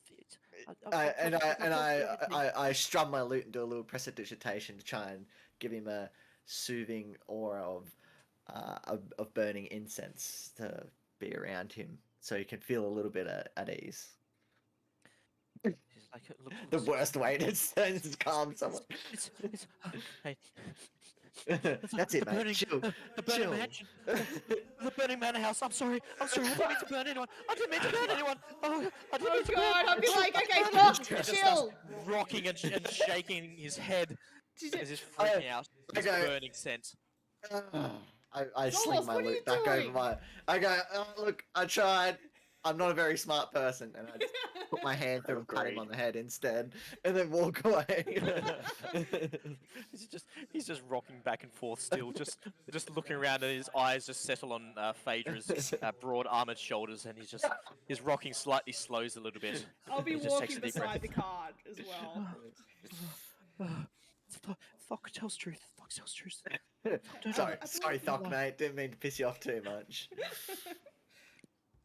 Right. With a 12, as you're moving along, the forest is given way to just open grassy plains for the most part. The road that you're driving down seems to be a little bit more well travelled than previously, as your cart is dropping to the odd pothole. And just after midday, you catch the scent of wood smoke in your nose, and you're looking around. And Atticus, you hop up onto the cart and look up high so you can see through some of the taller grass on the side. And just to the south of the track, up ahead, just off to the south, buried in the grasses, you see the top of 2 canvas tents, just faintly poking out from amongst the grasses. You can see just a very, very slight bit of smoke, as if from a small campfire starting to drift lazily up in the breeze. Well, I inform the party of it and recommend that if we are to engage with these people, we should send our least threatening person to speak for us, being Zolmos. I was actually going to say, I bet you. Also the most sacrificial. Great. Lizard I- meat eat humans. I am well acquainted with Atticus. I humbly accept. That's if we want to do that. That's if we want to go talk to them. Sorry. And Vutha can sneak around the back. So what do we? Pointing out now that Atticus pointed out, So you can see the whereabouts? tops of the 2 tents. They're only about maybe 100 feet off from the road. Looks like they just pushed off the road a little bit, so they could be away from any sort of immediate traffic. And yeah, you can just see the tops. You don't see any people moving around from this distance. But yeah, Zolmos, if you wanted to go investigate. If the party wants me to, I will. Yeah, I think we'll pause. Could be bandits on the road. Yeah. I'll shadow Zolmos, but stay out of reach. I'll walk with him. I'll stay at the cart. Right, Vharik, do you want to give me a stealth check? And Calliope and Zolmos, you can approach. Ching ching. As Vharik tries to hide down amongst the long grass, rather unsuccessfully, as he pull out your sword and you just gently whisper Inferno, and ignites a second. You're like, oh wait, no, bad idea, and you quickly put it out, but you like light fire to a couple of strands of grass nearby, not being particularly stealthy. Vharik in the background trying to put out a grass fire while I approach. Let's go, Calliope. So with that nice distraction, Calliope and Zolmos, you carefully approach, trying to appear non-threatening as the 2 half-elven youths that you are. As you come across a small clearing, you push away the grass, you can see 2 quite decent quality camping tents, each one big enough to fit 2 comfortably, maybe 3 human adults in there if you want to squeeze up a little bit. But you also see a corpse of a dead female human. Just appears to have been just ripped apart and eviscerated. Just see blood, an arm ripped entirely off and scattered across the other side of the campsite. You see there's a small campfire set between these 2 tents that has pretty much burned down and is just gently smoking in the mid-afternoon breeze. I'm guessing you're being a Grant here, Calliope. Should probably just do a quick investigation before we approach any closer. Yeah, I can have a look. Yeah. If you're working together, go Calliope at advantage if you want. Yeah. Give it to Calliope. If you're using the help. Advantage, submit. Oh, nice. So keeping your distance initially and just skirting around near the edges of the clearing, looking around, you kind of focus in on the body, the one body that you can see, and even from this distance, you can see these just massive claw marks have just opened up this body. Looks like some very large animal had just ripped her apart, and you can see specifically three claws, as if they've just ripped her asunder, and then you can also see some bite marks as if something was trying to like rip her head off with its fangs. You see her head is just drenched in like thick mucus as well, as if her entire head had been inside of the creature's mouth. So obviously something very large. But looking around as well, you look down near your feet and you see 2 sets of footprints just off behind you, in and amongst the grass. With that check, they look like they were pretty heavy people standing on the edge of the grass. People? Yeah, human-sized footprints. Great. Everything around here just is twice as large, isn't it? Well, not unnaturally huge. They're normal-sized footprints, but with Okay. that check, it looks like they were pretty heavy. They weren't small. Okay. They weren't small female footprints. They were quite large, heavily made boots, like thick leather boots with rugged tread on them. And then looking, you can definitely see this campsite is big enough for maybe 4 to 5 people, but you can only see one body around from where you are. You'd have to move in closer to get any more details. I look at Calliope, noting that she's pretty much just told me all of this, I'm assuming. Like, look at this, look at that. I go, should we get the rest of the party up here? Should we get everyone up here? Yes, we Alright. should. I turn around and I'm like, Vharik, once you got that grass fire out, come and grab the rest of the crew and bring them up here. Minus, should we leave Scoomer and Aunt Maselda's down there as well? Probably. Scoomer's like, it's okay, I will take care of the oxen. I believe in this. Scoomer Joe. I believe in you, Scoomer Joe, mate. I'll quickly cast mage armor on myself. Yeah. And I want the rest of the party up here before we. Did we get our spells back? Did we do a long rest? Yeah, long you got a long rest. rest, so reset everything. I might do the same as I walk over, then cast mage armor. Do I notice any tracks as we walk past? Or, Oops. like, up? Whereabouts are we heading? Up to this little square? You're just heading off just to the south, sort of thing. Okay. You're trying to stealth a little bit better now. I'm still trying to stealth. I haven't still on my mission. That's right. Sorry, I didn't have a map, but that's all right. Yeah, so Vharik, finally, you get the grass fire out and you just drop back down into the grass and skirt around the edges of the campsite. But yeah, the rest of you... Oh, God, what is my screen doing? So yeah, the rest of you, as you move off the road into the grass, you approach closer, you see a small campsite set there with 2 quite nice tents set up between a fireplace. And yeah, just this horrifically shredded woman, a corpse laying on the ground as if she'd just been trying to run out of one of the tents. Also, Yeah. sorry, go on, Phaedra. You go. I was just gonna ask, is there like an odor coming from the body? Has it been like quite a while that they've been dead, or is it like the fire's only sort of just gone out? Sure, I'll use this map as well. This one will do for close enough. I don't know if you mentioned that earlier. Give me as you start to get in close, give me an investigation or nature check, whatever you feel like. Well, I'm always going to give myself the advantage here, so I'll try that. Investigation. 16. 16. This smells fairly fresh. Oh, okay. Everyone there? 1, 2, 3, 4, 5, 6. Yep. I don't have a map here, sorry. So essentially, there's a couple of tents, fireplace, and a couple more tents, with the body of the woman laying here, dead on the ground. Is this the first time I'm going to see Vutha just eat a body? Everyone see that? Yep. Yeah. But yes, it Great art. smells like a Great fairly art. freshly killed body. And yeah, there's still some smoke gently drifting up. Yeah, as you get closer to the body and looking around, yeah, you can see poking out,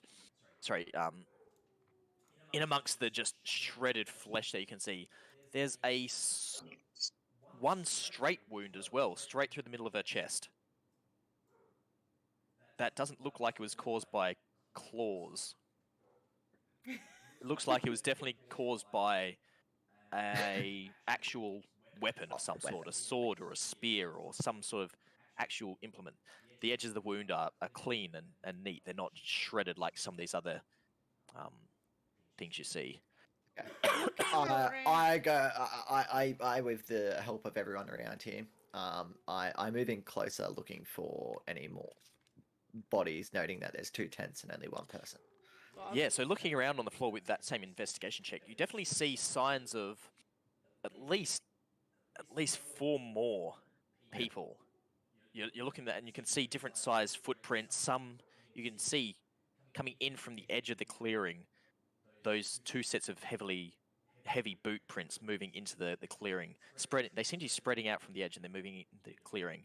But yeah, in the clearing itself, you see signs that at least 3 adults were living in this little encampment. There's some sleeping furs. There's 2 sleeping furs in here.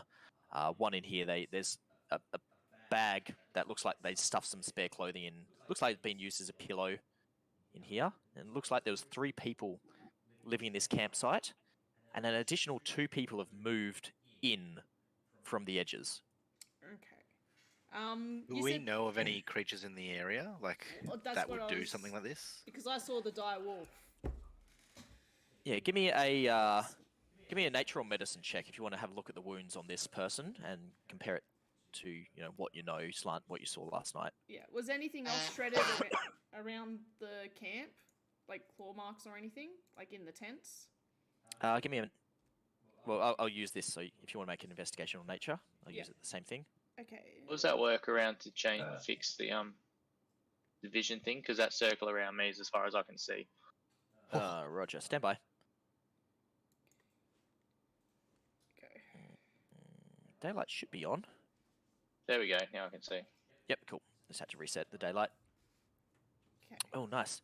So yeah, as you're checking over, you're looking at the wounds caused on this person here, and it looks like she was already stabbed. You can see there's a stab mark clean through her chest with what looks like a very large sword or thick bladed spear.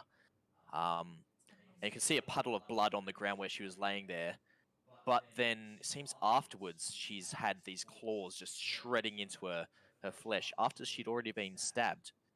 But looking around, you can see a bit of a scuffle from these other tents. It looks like a couple of people being pulled forcefully out of these tents, gathered up into the middle here, just near Calliope, and then all their footprints just disappear into the nothingness.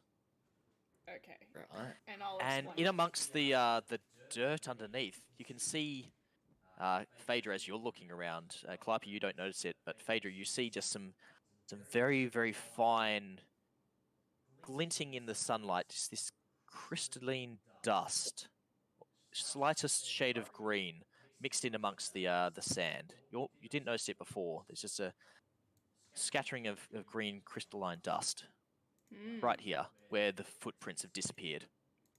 Okay. I'll bend down and I'll pick it up and sort of do the whole investigation, the sniff and the not the The lick. The lick. I see what it tastes like. Oh, that's acid. Calliope. I see things now. So I'll go back to you in a second, Phaedra. Calliope, as you move in, you can see there's some larger creature footprints.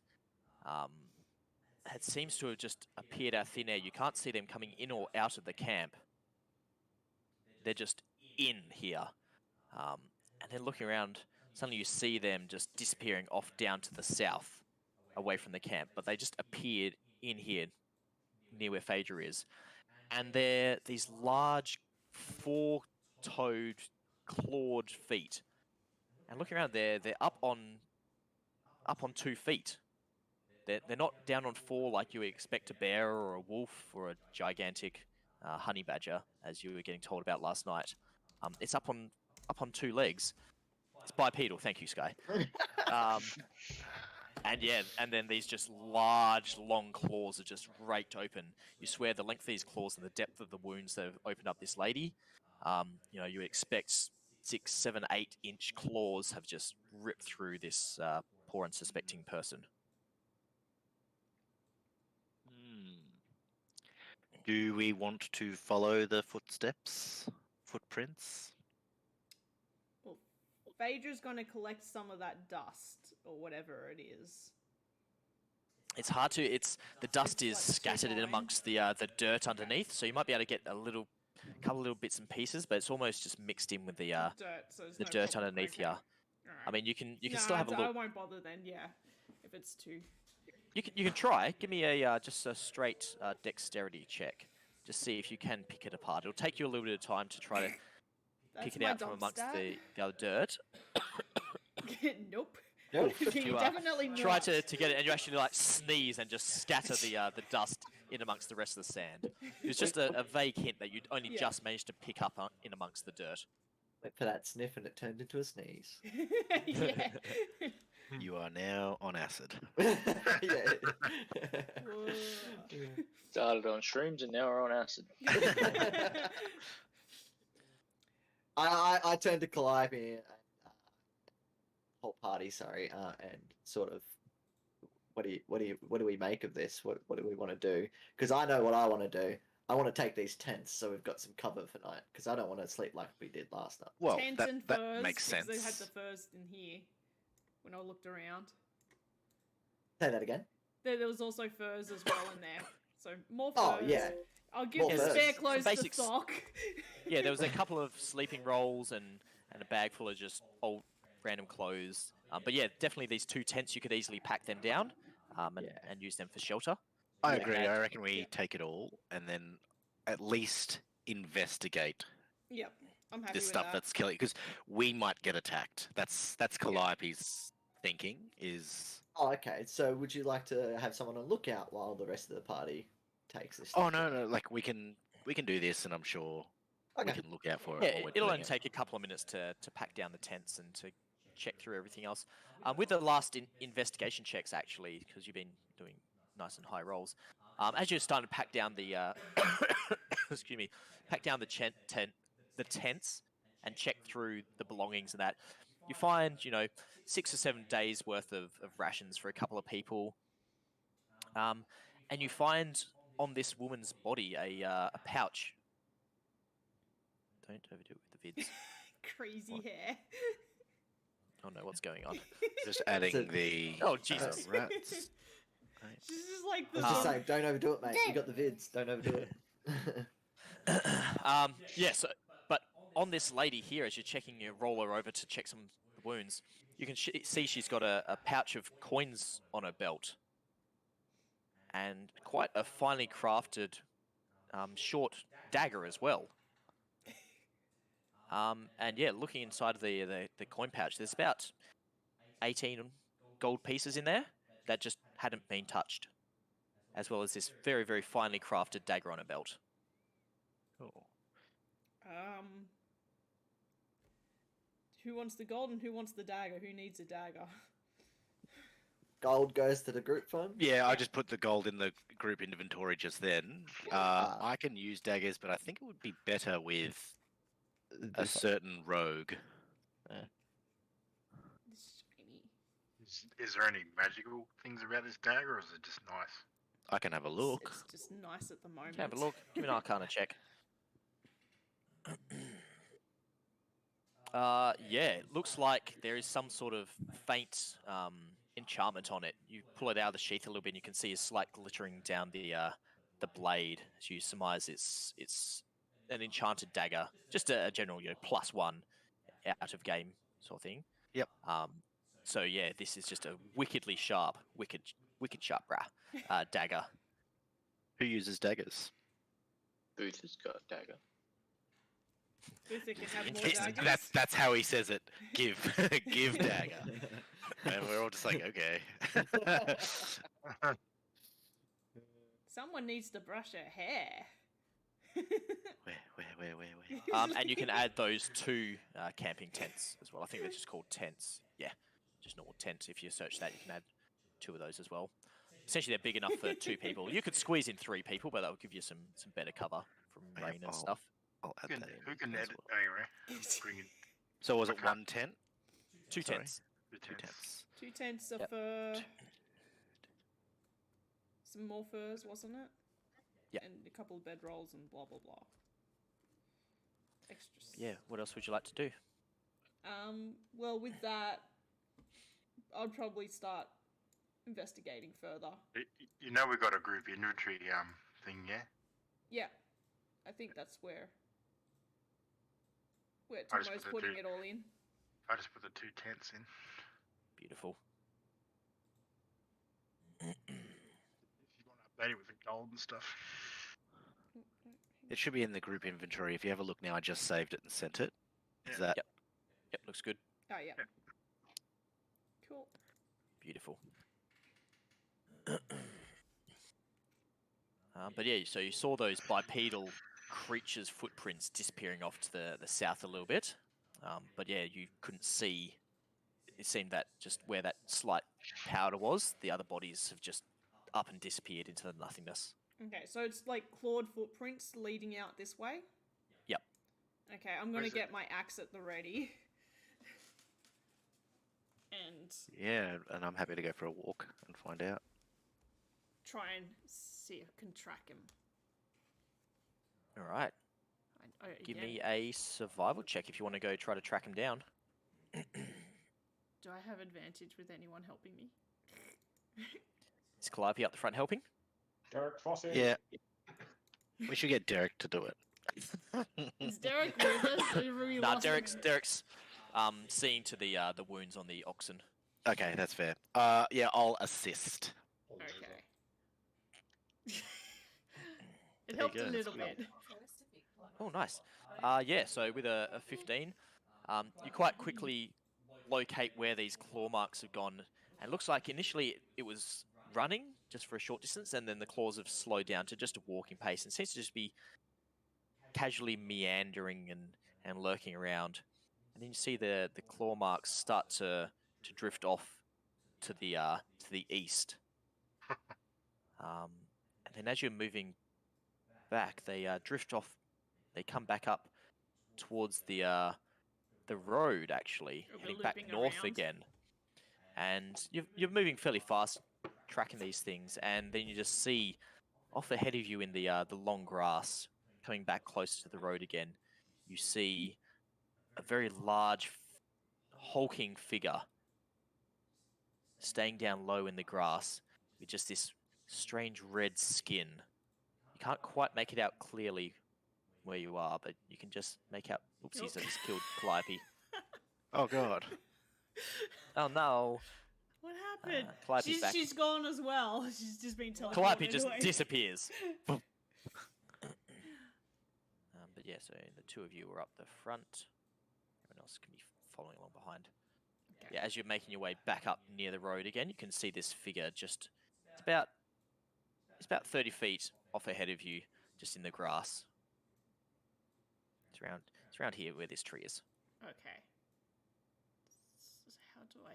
Before we get too carried away with anything, Okay. I'm supposed to be able to just drag something from the compendium onto my character or something, right? Yeah. Is it not playing the game? No, I'm dragging this +1 dagger across, and It's very finicky. Have you unlocked it? You gotta unlock it, then drag it. That's right. Stand by, I'll do it. How do I Yeah. unlock it? No, there you go. It's there. Thank you. And So, equipped. so on the bottom right hand side, there's like a little padlock symbol. You can unlock stuff. While we're on that same train of thought, sorry to bother you, Bryce, but I've only got 2 sorcery points and I should have 5. Uh, For some reason, it's just capped me at 2. Yep. Stand by. Are you guys all jumping ahead? No, you should only have 2 sorcery points at your level, shouldn't you? Maybe 3.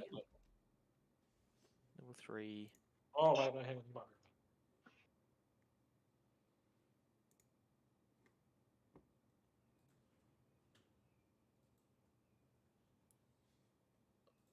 Sorcery points. You have 3 sorcery points. You gain more as you reach as shown in the sorcery points column. Oh no, it says you should have more.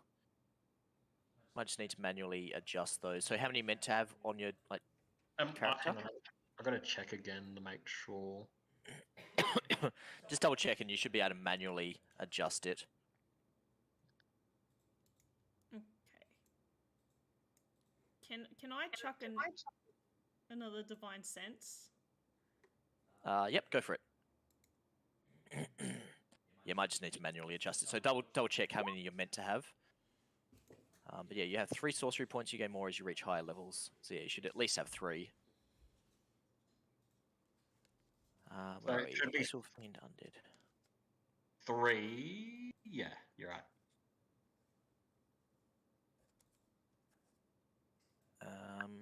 No, so you reach your senses out, Phaedra, trying to detect, and yeah, whatever this creature is ahead of you, down, moving slowly through the grass, you don't pick up on any celestial fiend or undead.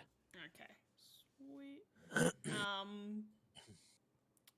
But I'll try and I'll let the guys know that we see something up front.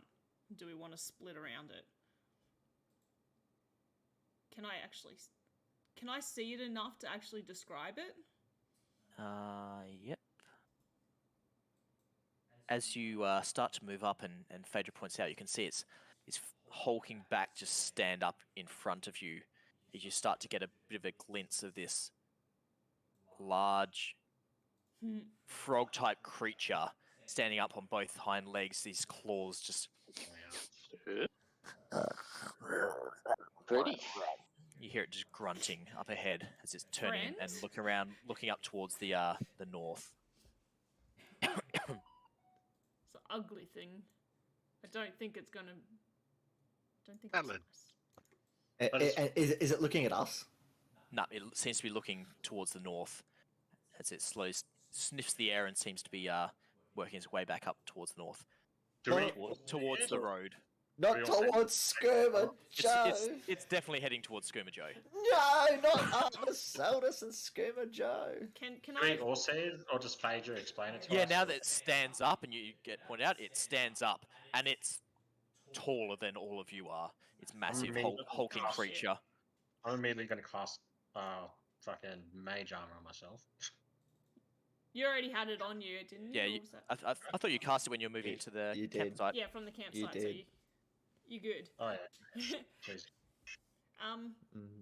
Seeing that the direction that it's like meandering towards, can I try and stealth? Sure can try. Yeah, I know that's. Oh boy.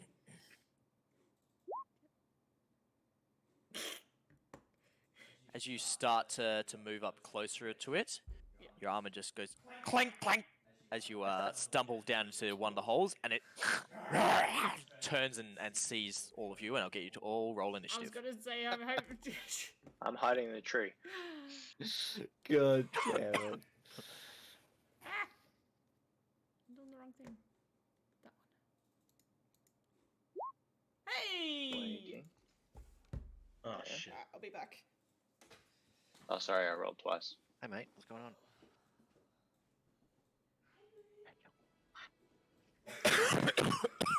the fight music talk? The fight music's back. Sorry, let me... The duck Rona into- coughs Oh, are what? on. Why didn't the turn order populate? Probably because I rolled twice accidentally. No, it should just Oh. populate. That's right. Oh, no, there we go. It did now. Just took me a I second. should be 11. That was my first roll. You need it. I forgot to click the trigger. You have to add me. I got 7. Yep. So Vutha got 0. 11. Atticus got... What did you get, Atticus? 7. 7? Lovely.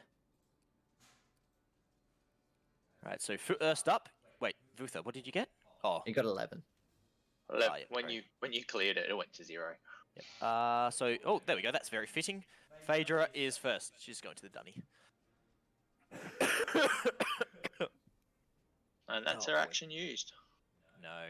Her action is to get COVID from Bryce. Checks out. Oh, boy. How you feeling anyway? Better than I have for the last couple of weeks, honestly. Oh, really? I've been crook as... I've been freaking dying horrifically the last couple of weeks. Yeah, right. Really? When I had Winter it, Fest didn't help. Your turn's first, Guy. when I had COVID, I just felt tired, man. I just wanted Yeah, to so sleep. far no fatigue. It's just very coffee, itchy lungs. But Coffee. We'll see how we go. I like coffee. I do like coffee. Yeah, so Phaedra, as you look up, this creature's just turned and snarled and started. Looks like it's about to charge towards you. What would you like to do?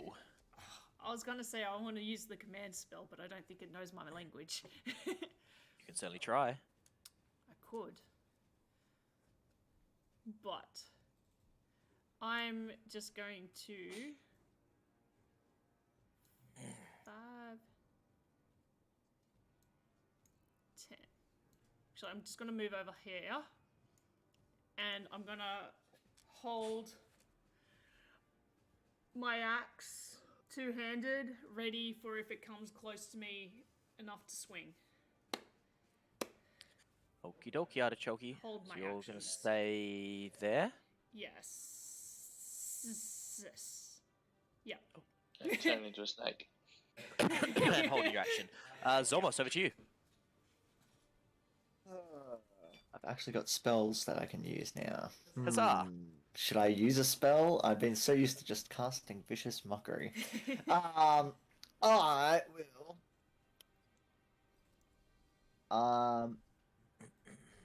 It hasn't charged. I'm going us to yet. cast. We'll start with Dissonance Whisper, and we'll cast it at a level 1 or level 2. No, I'll go level 1. A level 1 Dissonant Whispers. Roger. What's that, a wisdom save? Yeah. Okay, how do I throw it up? There you go. And it 14. saves. Great. And I will then move. That's still half damage though, isn't it, for dissonant? Yeah. Yeah, So yeah. Roll me some damage.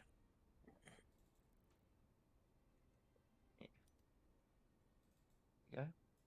So he takes 5 points of damage as he just hisses, and as you whisper psychically to this creature, you almost feel some sort of unknown language just apparate back in your own mind as you hear a slight hissing, gurgling back into your own brain.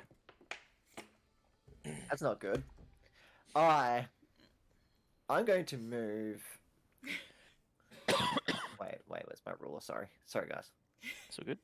That's 30 feet there. So, If you got long range spells, you don't have to be up close. no. Yeah. I'm just pushing myself up near someone. I was just seeing how far I could move. Yeah. And I will end it there. I'm not going to use my bardic inspiration. And no, I am not retarded. It's a cunning plan. Calliope, over to you. Or perception. I am going to cast Tasha's Hideous Laughter Ooh, on nice. Of course you picked that up. Of course you picked that up. Lovely. Wisdom save. Yes. It's going to be constant wisdom saving throws from this thing now. That's a fail. That's a fail. So it, falls prone and it is laughing. Ooh, very nice. So it is prone. And as this thing starts laughing, you hear this weird kind of gurgling, chuckling coming from its mouth, but also in all of your minds, you just hear this just hideous laughter just apparating into your very brains. And you just like And- shake your head to try to get rid of it, but it's just in the back of your mind, just distant laughter. I did need to get in 30 feet of that though, so just let me just count that. 5, 10, 15, 20, 25, 30. It was So mine, I needed to be like there. Mine was 60. Yep. Oh, mine was just. That's. Yeah. Yep. So I needed to move in order to do it. No worries. Prone becoming stand up. Intelligence. Oh, sorry. 1 second. At least it's prone. Yep, no, that's fine. What was that noise? Oh, sorry. So yeah, I don't think it gets a save on its turn, does it? No, it's only when Oh wait, cops. sorry, at cops the end of each of its damage. turns, and Oh, each yep, time sweet. it takes damage. Right, so yeah, it's over to this creature's turn, and it's just rolling around on the ground, just like tearing into its kind of body. It doesn't like the laughter. It doesn't particularly like laughter. But as you're getting close now, Calliope, you can see some of the blood running out of its tiny little speck of ear holes from the magic cast on it before. You see that blood start to dry up, and you see some of the claw marks as it scratches itself on its body close up even as you watch. Oh, It seems to be it's healing. healing. I will pass at that the on. end of its turn, it can make a wisdom save. Come on, fail. Yep, that's another fail. Oh yeah. What the hell? I've cast like 5, 6 spells. Bro, you're just unlucky, aren't you? That's funny. And yeah, so it's on the ground just laughing maniacally. Vutha, over to you. Sneakily climb up into the tree and shoots it. It How, is what's your prone. range? Yeah, so you're going to have disadvantage because it's down in amongst the grass. That's why I climbed into the tree. Yeah, So it's prone. yeah, so that It's cancels. So it's a straight roll, which means you're not going to get sneak attack. Okie dokie. Because Unless when you you- wanna when hold they- your action. when they're prone, Nah, they I get want to shoot them. disadvantage on range attacks. Yeah. So you can blame Tom over that. Hey, sorry. Roll your stealth check. Oh no, that's right. I think you were stealth before. Yeah, that's right. That will hit for 9 piercing damage, and he gets to make a save. Correct. Makes a save. At advantage. That's right. He was at advantage anyway. That's a fail. Yes, it is. God, seriously, seriously. These guys are just out to get poor old Zolmos. Vutha, Yeah. you staying there? Calliope looks back at Zolmos and goes, "This is how you cast a spell." Hide. Clearly, clearly. She's learned. Yep, you are hidden. This is what Atticus, study over to you. does. I'm gonna 5, 10, 15. Yeah, I'll stay here. And then I'll cast Firebolt. Oh wait, no, hang on. I'll hold my action that once it stands, I'll cast Firebolt. Yep, beautiful. Sounds good. Vharik. Varric's going to run up next to Calliope and ignite his sword, holding his action for this thing comes near him. Roger, bonus action, ignite sword, and holding action. Back to the top of the round, Phaedra. Alright, well, seeing that he is not moving, she is going to just run up and give it a smack. I get advantage because it's prone on a melee, don't I? Yep, correct. Done. Good old whacking. Yes, it's at advantage. Ha! Boy. Jesus Christ. As you just run up, charging through the long grass, and just jam your axe down into this thing's side. Not 8 the damage. best of Well, now that Calliope's damage. right, got all still these counts. moves, Yeah. I'm getting rid of Dissonant Whispers in the future. No, distance good. It's What? just Dissonance unlucky. is good. No, it's good, but I don't need it if you have all these holding spells. Zolmos. Sorry, Phaedra. Anything else? Bonus actions? No, I think I'm good for now. All I right, think. Zolmos, over to you. Sweet, so it's still lying on the ground. Yep, still on the ground. Currently with an axe buried into its thigh. I cast Vicious Mockery. Oh, I can Lovely. do it from 60 feet. I'm walking back a bit, sorry. Yep, I cast Vicious Mockery. For only 2 points of damage. There you go. Yay. That's right. And it's got, so 2 Oh, points wait, of damage. then it's got to do another Wisdom saving throw. Let's go. Yeah, It's got every time it cops disadvantage. damage. Yeah. Yeah. That's funny. Oh, so you Wisdom haven't saving done the throw for a wisdom- That's the saving. success.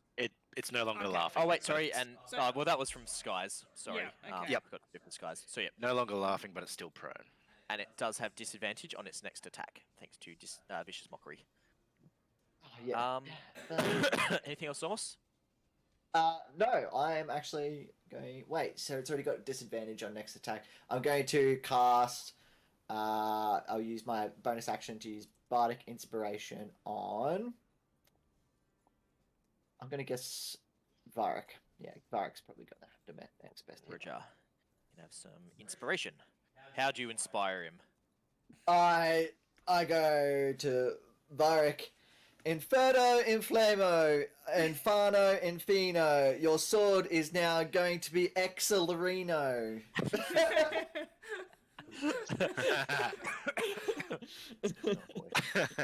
I'm inspired. Calliope, over to you. Oh, it is still. It's still prone, and it's got Prone. disadvantage from mine. I will hold. Yeah, I'm gonna hold an action. I'll cast Chill Touch once it stands up. Ooh, okay. This is a fun one. Because he's still got Atticus holding his action Yep. too. So it's over to this creature's turn. At the start of its turn, you see some of its wounds starting to close up a little bit. Can't close up And if there's an then- arrow in it. And then it's just I will move back. lumbers its way back up to its feet. So Atticus Hands up. and Calliope. Atticus, you can go first. Swing and a miss as it's climbing to its feet and just ducks its head down, just hisses back towards you. Calliope, chill touch. Chill Touch. Boom. Submit. Oh, yep, that'll do it. And see this hand just come tearing, just ripping into its flesh. So that's 3 points damage, and it cannot heal. No more healing for you, motherfucker. For now. Yeah. Until your next turn, I believe. Yeah. And you see this hand just clawed, holding onto this target. Can't regain until the start of your next turn. Yep. Chill Touch is a sick spell. People just forget about it. Because it sounds like it's an ice touch spell. Yeah, I know. But Yeah. it's not. It's fantastic. But that's standing up, so Give it spell sniper as well, and you're just gonna laugh at people. it's going to try to, first up, take a bite at disadvantage because of being viciously mocked. 13 to hit Phaedra, I guess that missed. Misses even on the low end. And then you see it just open up these long arms and just stab these 2 claws down in towards you. Straight rolls on these. First claw attack, second claw attack. Ooh, Yeah, the second claw. second one freaking gets me. And I need you to please make a Constitution saving throw for me. So I'm -8 to start with. Yep. Saving throw. As the first ones, you duck out of the way of these teeth. This claws just rake across your shield, and then the other claw just jams in underneath your into your stomach, and you feel something pulse within you, and you just feel this just sickening sensation throughout your stomach. Eject. Poison. No way. 12? That's the end of his turn. Vutha, your turn. So, So take it he's not prone anymore. You don't know, Sky. okay, yeah, cool. Oh, So I God. can have advantage. Yes. Yep, and you successfully hit. Cool. And here's a surprise. I'm going to shoot him then. So that's advantage. That means I get a sneak attack because I'm hidden. So boom. Yep, that'll hit. So that's minus, what's that? Minus 11. This arrow comes flying out from the trees and sticks into his side.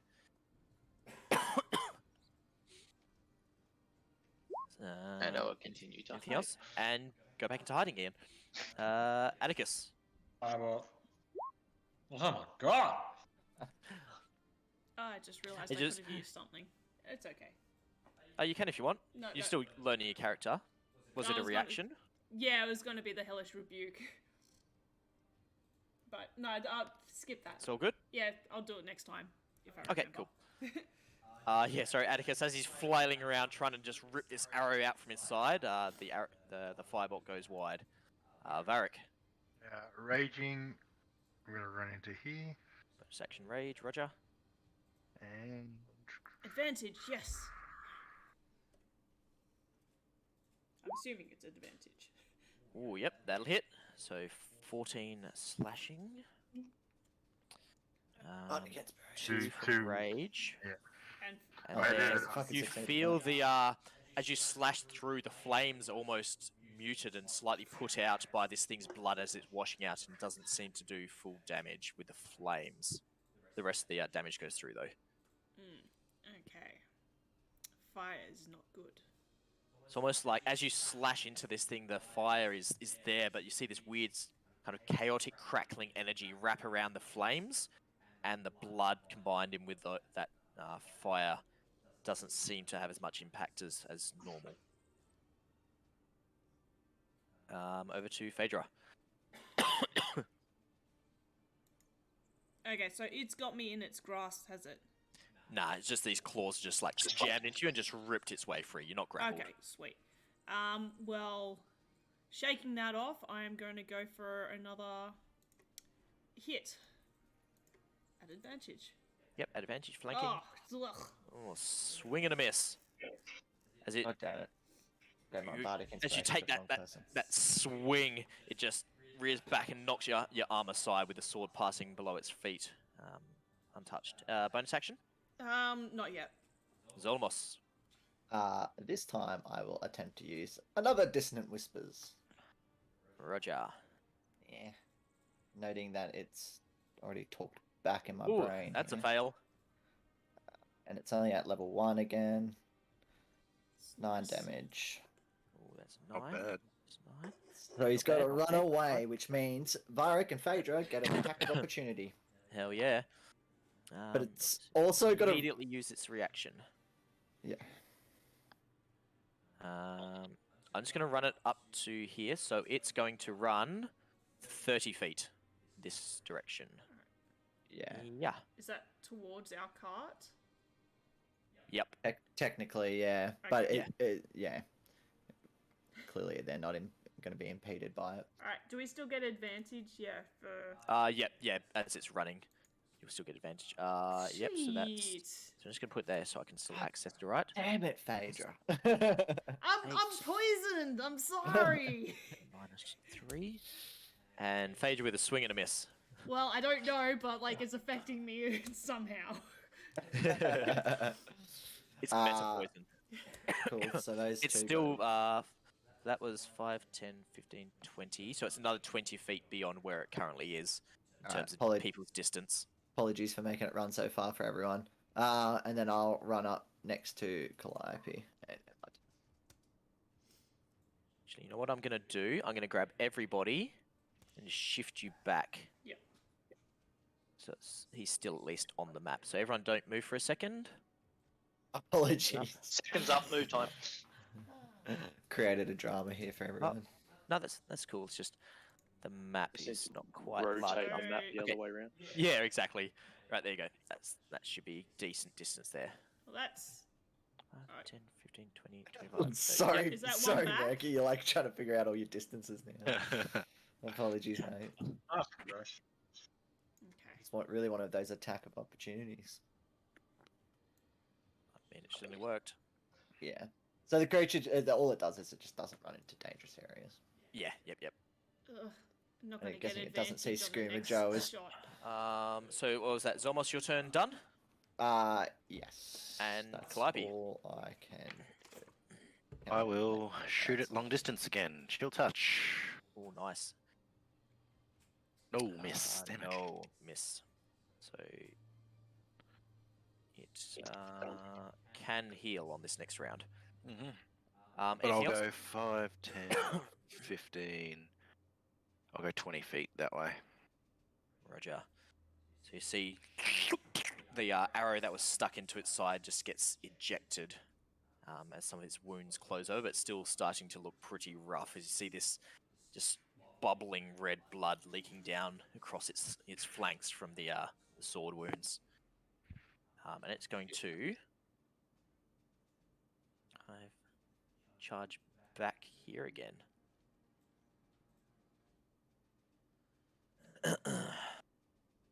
Alright, no, doesn't have any disadvantages. So first up, it's going to try to take a bite into you, Vharik. Ooh, 22 to hit, 6 points of piercing damage. Halve to 3. What was the thing that hurt you with the poison? The claw attacks. You mean these ones? Yeah. Uh-oh. Nice. Ooh, and miss on both Just of those. misses. So yeah, these fangs just bite into your side and start trying to tear a lump of flesh off, and then as the claws come in, you manage to just push yourself backwards, narrowly avoiding some of those claw attacks. And did heal. What the hell? Yep, and Vutha, over to you. You do that. How'd you do that? Yeah, you that's what I was you- thinking. You press Q. So Oh. if you go here, then you press Q, and you can go there. Oh, smart. Science. Cool. Alright, well, I'll manage Now to take we're- another shot since I'm technically in my tree and he's in range, so. I can Yeah, do because that he's run first. back down into range again, so yeah, you can stay Yeah, where you are. because he was just outside the range where he was. Okie dokie. Shoot him. Oh, yep, that'll work. What's that? -13. Nice. He didn't like that. He just once again that hisses, looks up into your trees, glaring your direction. Oh no. Yeah, right. Oh no. No, I'm just seeing how it works. We're experimenting. I just planning my next Many move. rulers. Staying there, Vutha. No, I'm gonna come out of my tree. I'm gonna change up my ruler. Coming out of your Stop tree, that, eh? you lot. Sorry. I'm gonna go there. If you want, you can click hide from others, so you can do all the measuring you need, and we're not all going to see it. Oh, really? Is that That's- a thing? that's what I do. Oh, there it is. That way, I don't know what you're planning as well. And then Now we down can't see the here. big penis I've drawn. Damn it, I can still see the penis he's drawing. Yep, hidden. Atticus, over to you. Okay, so it turns out I can still see what you're drawing. It's just no one else can. Oh, sorry. Apologies. Alright, I don't mind. I don't mind at all. I'm Yeah, gonna- Atticus. I Dash don't to mind the there. ruler because it means I don't have to measure And things then after. that's it. So you're rushing up to him. Yeah. How the Ash. fuck do I do that? That uses your action, bro. If you're gonna, Oh, quicken spell. Okay, disregard. love it. Love me some meta magic. I'm not using it yet. I'm like literally ending my turn there for this one. Oh, you're just staying there? Okay, Vharik, Yeah. over to you. I'm going to circle around How do I get out of there? and recklessly attack. Ooh, spicy. I like it. Actually, no, I'm not gonna recklessly attack because I've Aw. got the bardic inspiration. If you hold your action and Yay. wait for Phaedra to get in, you can slam him at the same time for advantage. Oh, never mind. And I'm going to use the bardic inspiration. What is Yeah, it? that's A D, it a is. D what? D6? Damn it. Not quite enough. Almost. You feel that inspiration within you and you adjust your sword strike, but last minute he managed to move his leg, just barely glancing off the hide. Bonus action? Nope. Phaedra, over to you. Alright, she's gonna run in and baseball swing that. Again. Alright. If you go there at advantage. Oh, okay, there at advantage. Cool.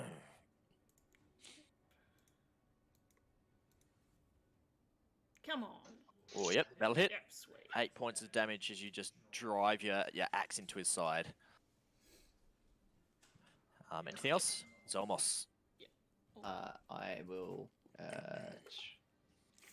will cast just a vicious mockery. Lovely.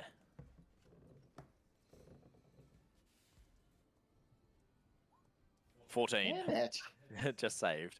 It's at advantages at that monster, Yeah. isn't it? Yep. That sucks. Yep. And I will. Yeah, he's got shitty wisdom, but yeah, he does have advantage. Move over here next to. Wait, no, Doof is hiding, isn't he? Sorry. Yeah, Vutha's hiding up in a tree. You can't see. Well, Now I'm down on the ground now, but I'm he's still down in the fighting. grass, lurking Oh. in the grass. Either way, okay, I'm in between these two in case I need to do something next time. Calliope, your turn. Calliope. Calliope. Oops, no. Okay, pick my character. No, I'm drawing for some reason. 5, 10, 15, 20.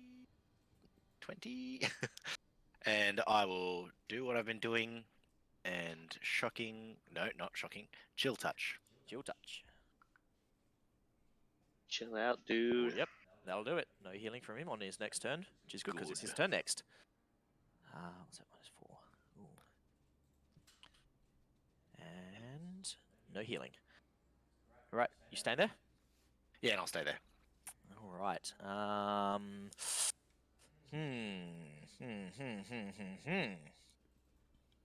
He is going to. Roll over and die. Nope. He is going to try to bite Phaedra. Mm-hmm. Ooh, chomp. Yep, that gets me. Just grabs in, just starts trying to tear and just shaking. Alright, Same now time. I'll do Getting my this- reaction. Oh, okay then. I'm gonna Dex saving hellish- throw. Yep. Yeah, disadvantage on that. And I'm still level 1 casting, aren't I? He just for- didn't heal. Yeah, you tell me. Can't. I think so. Yeah, I dare With the say it's level Warlock, 1. Yeah. Yeah, definitely level 1. Okay. Dex. Ooh, that's a fail. Ooh, Still not the best. fire at damage. damage. You see that fire splashes out across him, almost like just liquid napalm. And as it Fire. splashes into him, his skin pops and bursts with this weird, chaotic, crackling energy and seems to dull some of it, only taking half damage. Okay. Oh yeah. Oops. Should have remembered that. But anyway, it's a reaction. But that still hurt him, it just didn't appreciate it. And then he's going to turn around, so you took 9 points of piercing damage as he just tried to tear your shoulder off. Yep. Done And he's going that. to turn back around to Vharik and take 2 claw attacks. Oh yeah. Ooh, hit and a hit. Both So hit. 4 on the first and 4 on the second. And I need you to make 2 Constitution saving throws. 2. As you feel something just pulse and almost try to be injected under your skin. I got a 12, so. You just feel something just slide between some of the ribs and start to crawl its way inside of your body. He's Damn. infected now. Vutha. Over to Do you. I still have advantage in my ranged from here? Yep. Hidden? Excellent. Well, you'll never guess. I'm going to do a somersault now. I'm going to shoot him. How would you like to do this? Hey. So he's attacking Vharik at the moment, isn't it? Yep, his back's to you. Okay, so my arrow goes in the... He doesn't really have a neck, but let's say where his neck would be, and then spears out through his mouth and erupts in red, gooey blood all over Vharik. Yeah, nice. It just sprays this just thick blood across Varric's body as the claws just extract from you with just a slight trickle of your own blood mixing in with this creature's as just blood's down in front of you. And the battlefield goes quiet. Give me a second because I need to go to the bathroom. I'll be back. Okay, Too easy. I'll go looking for my arrows while you're doing that. What do you know? I found all my arrows. Fantastic. 100%. You found 110%. Oh, there's an extra arrow around here. Well, there's a little known thing. You know how you get proficiencies in tools and stuff? Mm. If you get the woodworking proficiency, you can create 10 arrows every short rest, Oh. as rules are written. That's So- handy. Yeah. If you're a fighter, and you know fighters get a tool proficiency, and you're going to go ranger or like ranged, do that. Yeah. Then you can argue that you don't need to track ammunition.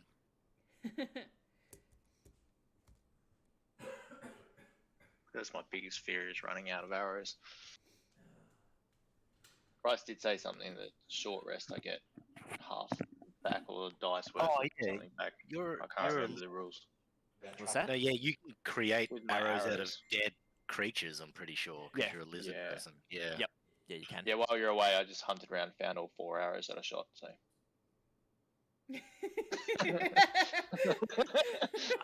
Roll me a survival check.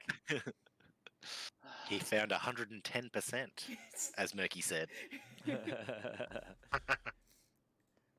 I thought the rule of thumb for arrow finding was you can find up to half your arrows. Just Yeah, that's the official rule. Yeah, but the dungeon master wasn't here, so therefore I found Oh, all that's of them. You found one by tripping over it, and the arrow actually lodged itself up through your kneecap. That doesn't sound like something Vutha would do. It does sound like something that could spontaneously happen to him, though, which is a bit rough. Rocks fall and you all die. Considering like 2 of them were still in him and 2 of them he ejected out. Yes, I was keeping track. This But is how yeah, I you managed have to find that cunning artisan, so you can make. That's Yeah, that's But fine. with a Whatever. 16, you find all bar one of your arrows. The arrow that had landed in Alright. the slard, the arrow that had landed in the slard had snapped in half. As it Okay. had driven in some of his I ribs on can, the way I in. can live with that. Eric's gonna but turn yeah, to Calliope and just be like, "Can you do that thing, the cleaning magic thing, and get this fucking blood off me?" Yes, I can do that. Can I look down at my wound and see if there's anything seeping out unnatural? Give me a medicine check. Oi. Calliope, as you use prestidigitation to start to cleanse away some of that blood, it's almost like the blood resists the magic that is cleaning it, and you have to really focus and concentrate before it will actually evaporate off of him, seeming It takes to be double the time. resistant magic- to your effect. Magic resists blood. Everyone paint themselves with the blood would be resistant to magic. My character getting close to the creature, he would recognize it, wouldn't he? Absolutely. Yeah, so I would know, like, I've researched this creature before, haven't I? I know what it does and, like, all about it. Yeah, not so much as heaps of information about it, but you definitely recognize it as a slard, and you definitely saw these creatures leaping towards you as you were on your way to this plane of existence. Okay. Will I know what it does if it attacks someone, or like? Give me a just straight intelligence. Give me a history check. I got 18 on my medicine for checking. I hold up. Don't click yet. Oh, click. I was going to say click again because I'm going to give you advantage because this is directly related to your research. Yeah, no. So, yeah, I know. roll one more time because I want you at advantage because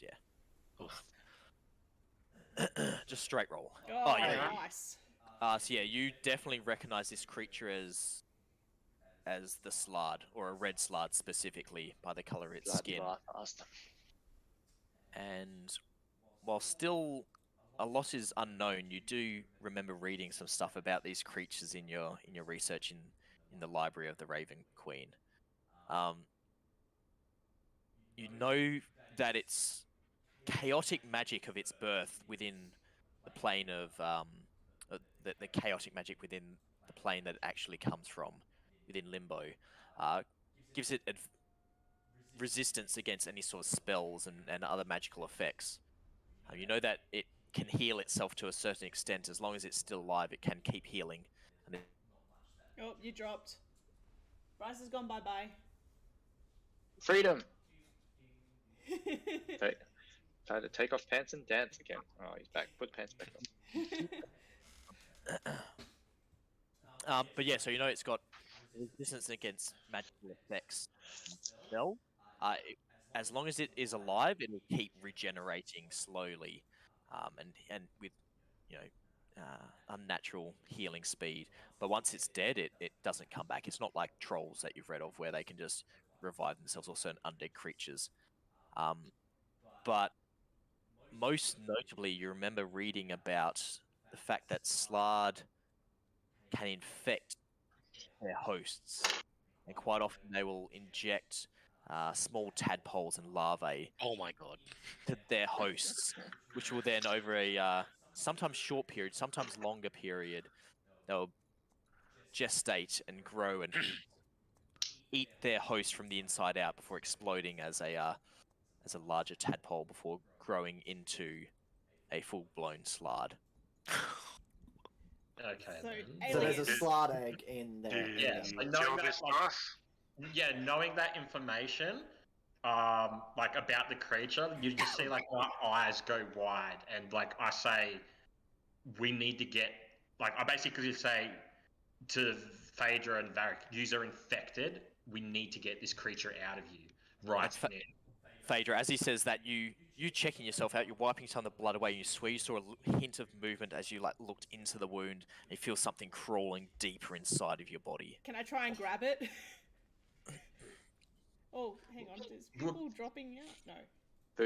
Vutha comes over and pulls out his dagger. His nice sharp. I want to try and saying, see "I if I can help." snatch that thing that I saw. Well, before you do that, I'll just quickly. Would I know like how to get these out from my researchers, or? Yeah, so sometimes you can do a manual medical surgery to try to cut them out and extract them. Sometimes magic can be used to cure the disease and eject the larvae out. Or we could just burn them. Bryce, can I grab it? Yeah, you can certainly try to rip it out. I'd just Yes. like to point out that we have a mage here, and magic missile never misses. You've No got to one- see it. You have Yes, to see it. we'll make a small incision in their chest each, and then magic missile the both of them. Well, I'm gonna just try and grab it and throw it out Fine, first. fuck you guys. I thought it was a great Well, idea. no, that's gonna be my initial reaction anyway. When I see something squirming in my body, it'd be like, ugh. I have to Um, physically see it. That's all I'm saying. Small insertion, magic missile, go. So it's going to be another medicine check to try to get it before it can crawl further in. I'm going to give you advantage because your good roll on the first one to recognize quickly that you were infected, combined with Atticus, understanding what he's looking at. So give me a medicine check at advantage At advantage. to see if you can get it. Quick draw. As you just quickly pull out one of your daggers and just like slightly cut open more of the flesh next to the wound. You can reach and you see a bit of movement. And you dart your fingers and manage to grab just the tip of this thing's tail, barely managing to get it as you manage to pull it out. And with this sucking sound, this tiny little creature erupts back out of it, almost Throw it like on the ground and stomp on it. tiny little fangs on it. As you stomp on it, it just squelches and Seeing this, can I try and do down the same into thing stand. or no? Yep. You can certainly try. So medicine check. If someone wants to help you, A barbarian trying to be Well, a surgeon. Calliope's over there, I'll so... definitely run over and help him. all right. So one of you two, I'll let you choose, can make a medicine check at advantage. Vharik, you can. Hang on. What's medicine? Do you want me to help? Medicine's wisdom. We're all I'll just... just be like lying on my back, like trying to open the wound and like, get it out, get it out, get it out. You have negative wisdom, don't you? I'll do advantage. Me, I've got 1 wisdom. and then I'll do this On the wisdom. to seal up the wound. I got +1. Oh, you do it then. Yeah, I'll just give you advantage. Medicine.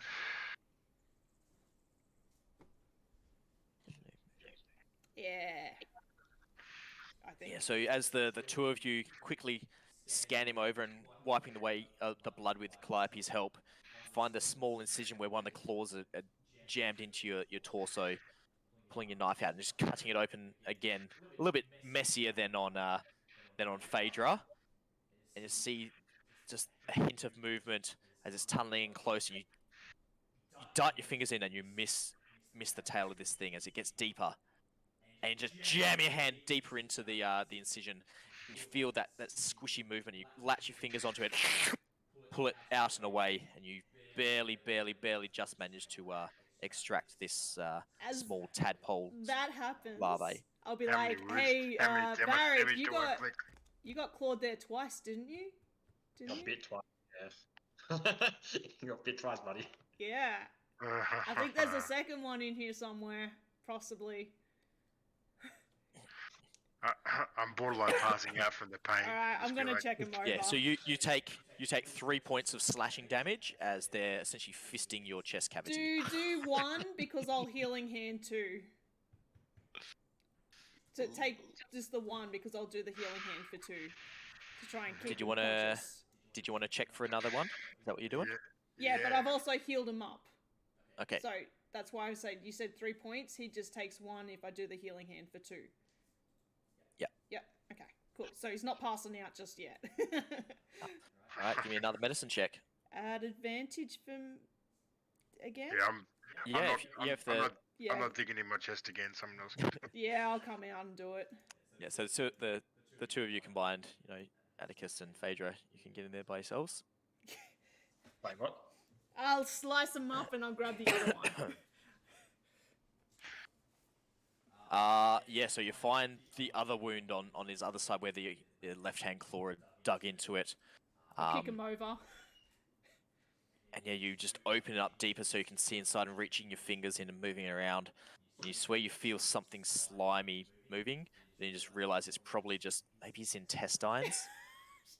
And yeah, you rip it open deeper. It's all right. I'm skilled at And this. touching around, and yeah, you're confident that this one doesn't seem to have been infected. You must have resisted the larvae being inserted on that second swipe. Did he though? Oh, I don't know. Okay. Oh yeah, Constitution save 18. Oh, okay. Yep. With that, I will extract my hand and It's covered in Vharik's fresh blood. I will give much another wounds do I 2 take more from that? points to try and heal up the. Two- Yeah. 2 more points of damage from that one. Yep. 2 more points. Yep. Well, I was going to say yeah, so I'll use another 2 more healing light to sort of seal it closed and. So yeah, Vharik, as Phaedra removes her hand from the wound in your side, there's just this kind of gentle, warm tingling, like laying out in just nice, warm sunlight, seems to just wrap around your body as the wound closes as she extracts her hand. Meanwhile, I'm still bleeding out because I haven't healed myself yet as well.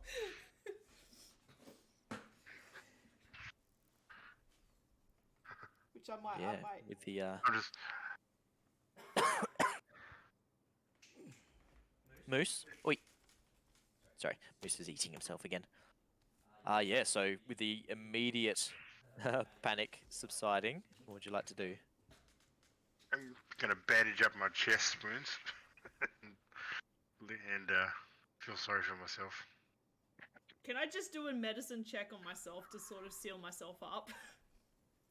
Because I just went straight over to Vharik after I threw that thing on the ground. Well, currently you've managed to do get it nice and fast, and you didn't have to cut yourself open too much. Oh, okay. And other than the bites and other gouge marks Okay, taken out of yeah. you and your armor, you're Cool. not in too bad a nick. You're not actively bleeding out. All right, sweet. That. Just like to point out as well, I didn't tell them what the creature exactly was. I just said they were infected. So no one truly does know. I saw something wriggling, so These tadpoles still on the ground. there's a squished one. So if you look down, Oh, did you? yep, Roger. Excuse me. Yeah. So as you look down where the tadpole's been thrown onto the ground,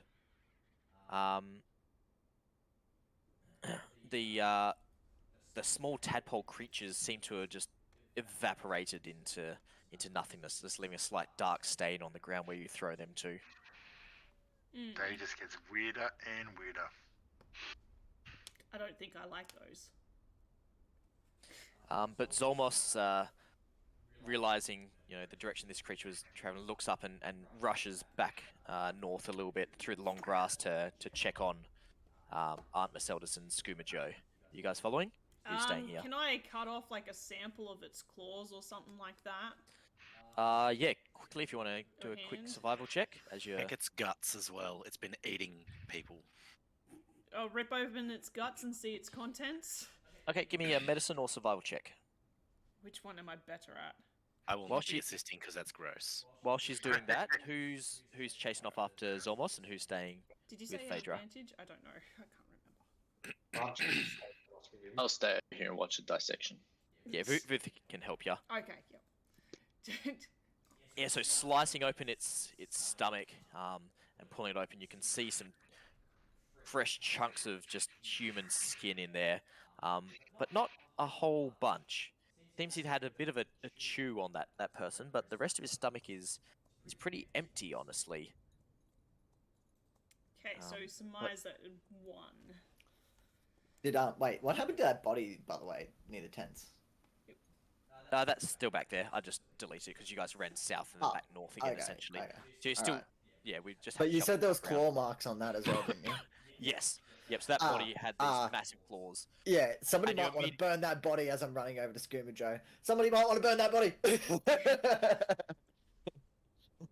I'll start limping my way back to the cart. No worries. Anyway, I have to deal with some work stuff. I'll I chop off think an we shall arm. Anyway, End that there for the evening. As you Done. guys leg it back, were you burning that body? I was gonna chop off one of its arms. Is that like the initial way that Yeah. I figured it I was meant pumping the lady's crap? body. Yeah, no, that's one track. So yeah, essentially you guys torch the remains back at the camp after you've taken those tents.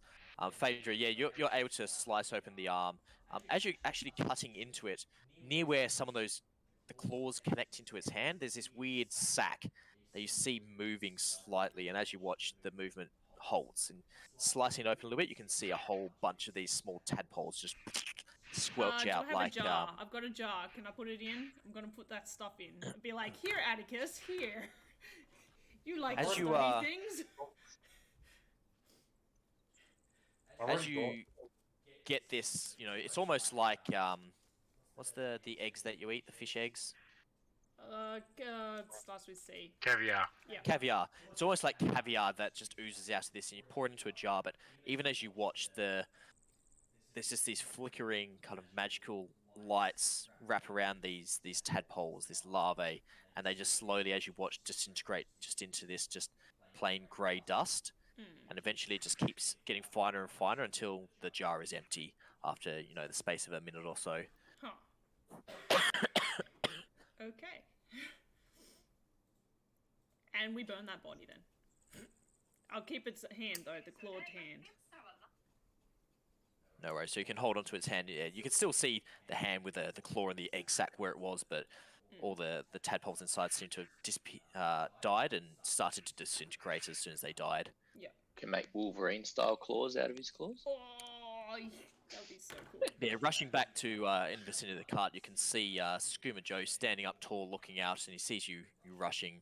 And he just sticks the thumb up as you come in. Nothing seems to be assailing the cart. Fantastic. Just got to make sure that their love flourishes forever. You come back to the car and Scuba Joe's like balls deep in Irani.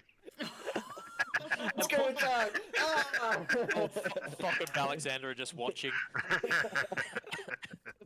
At least we found out how to calm Doc down. With the Look, he's blanket over happy. the Anyway, we shall call it there for the afternoon, because I've got Alrighty, some my dude. work to do in that. Have a good one. Sweet. Luckily, we can play next weekend, I guess, since I'm not going to work. Yay. Or during the week sometime. But yeah, you guys are back at the cart, and yeah, you can keep doing other stuff in vicinity of the campsite, but you pretty much checked all of it out. Awesome. Well Alright, done. I'll see you guys all later. Solving Cool. my giant slard problem. For now. Have a good one, man. Thank you for the game. Wow. Thanks, guys. Good game. See ya. Catch you Good Grow game. slard Bye. armies to guard our brothel. Oh no. Please no. That's not an STD you want to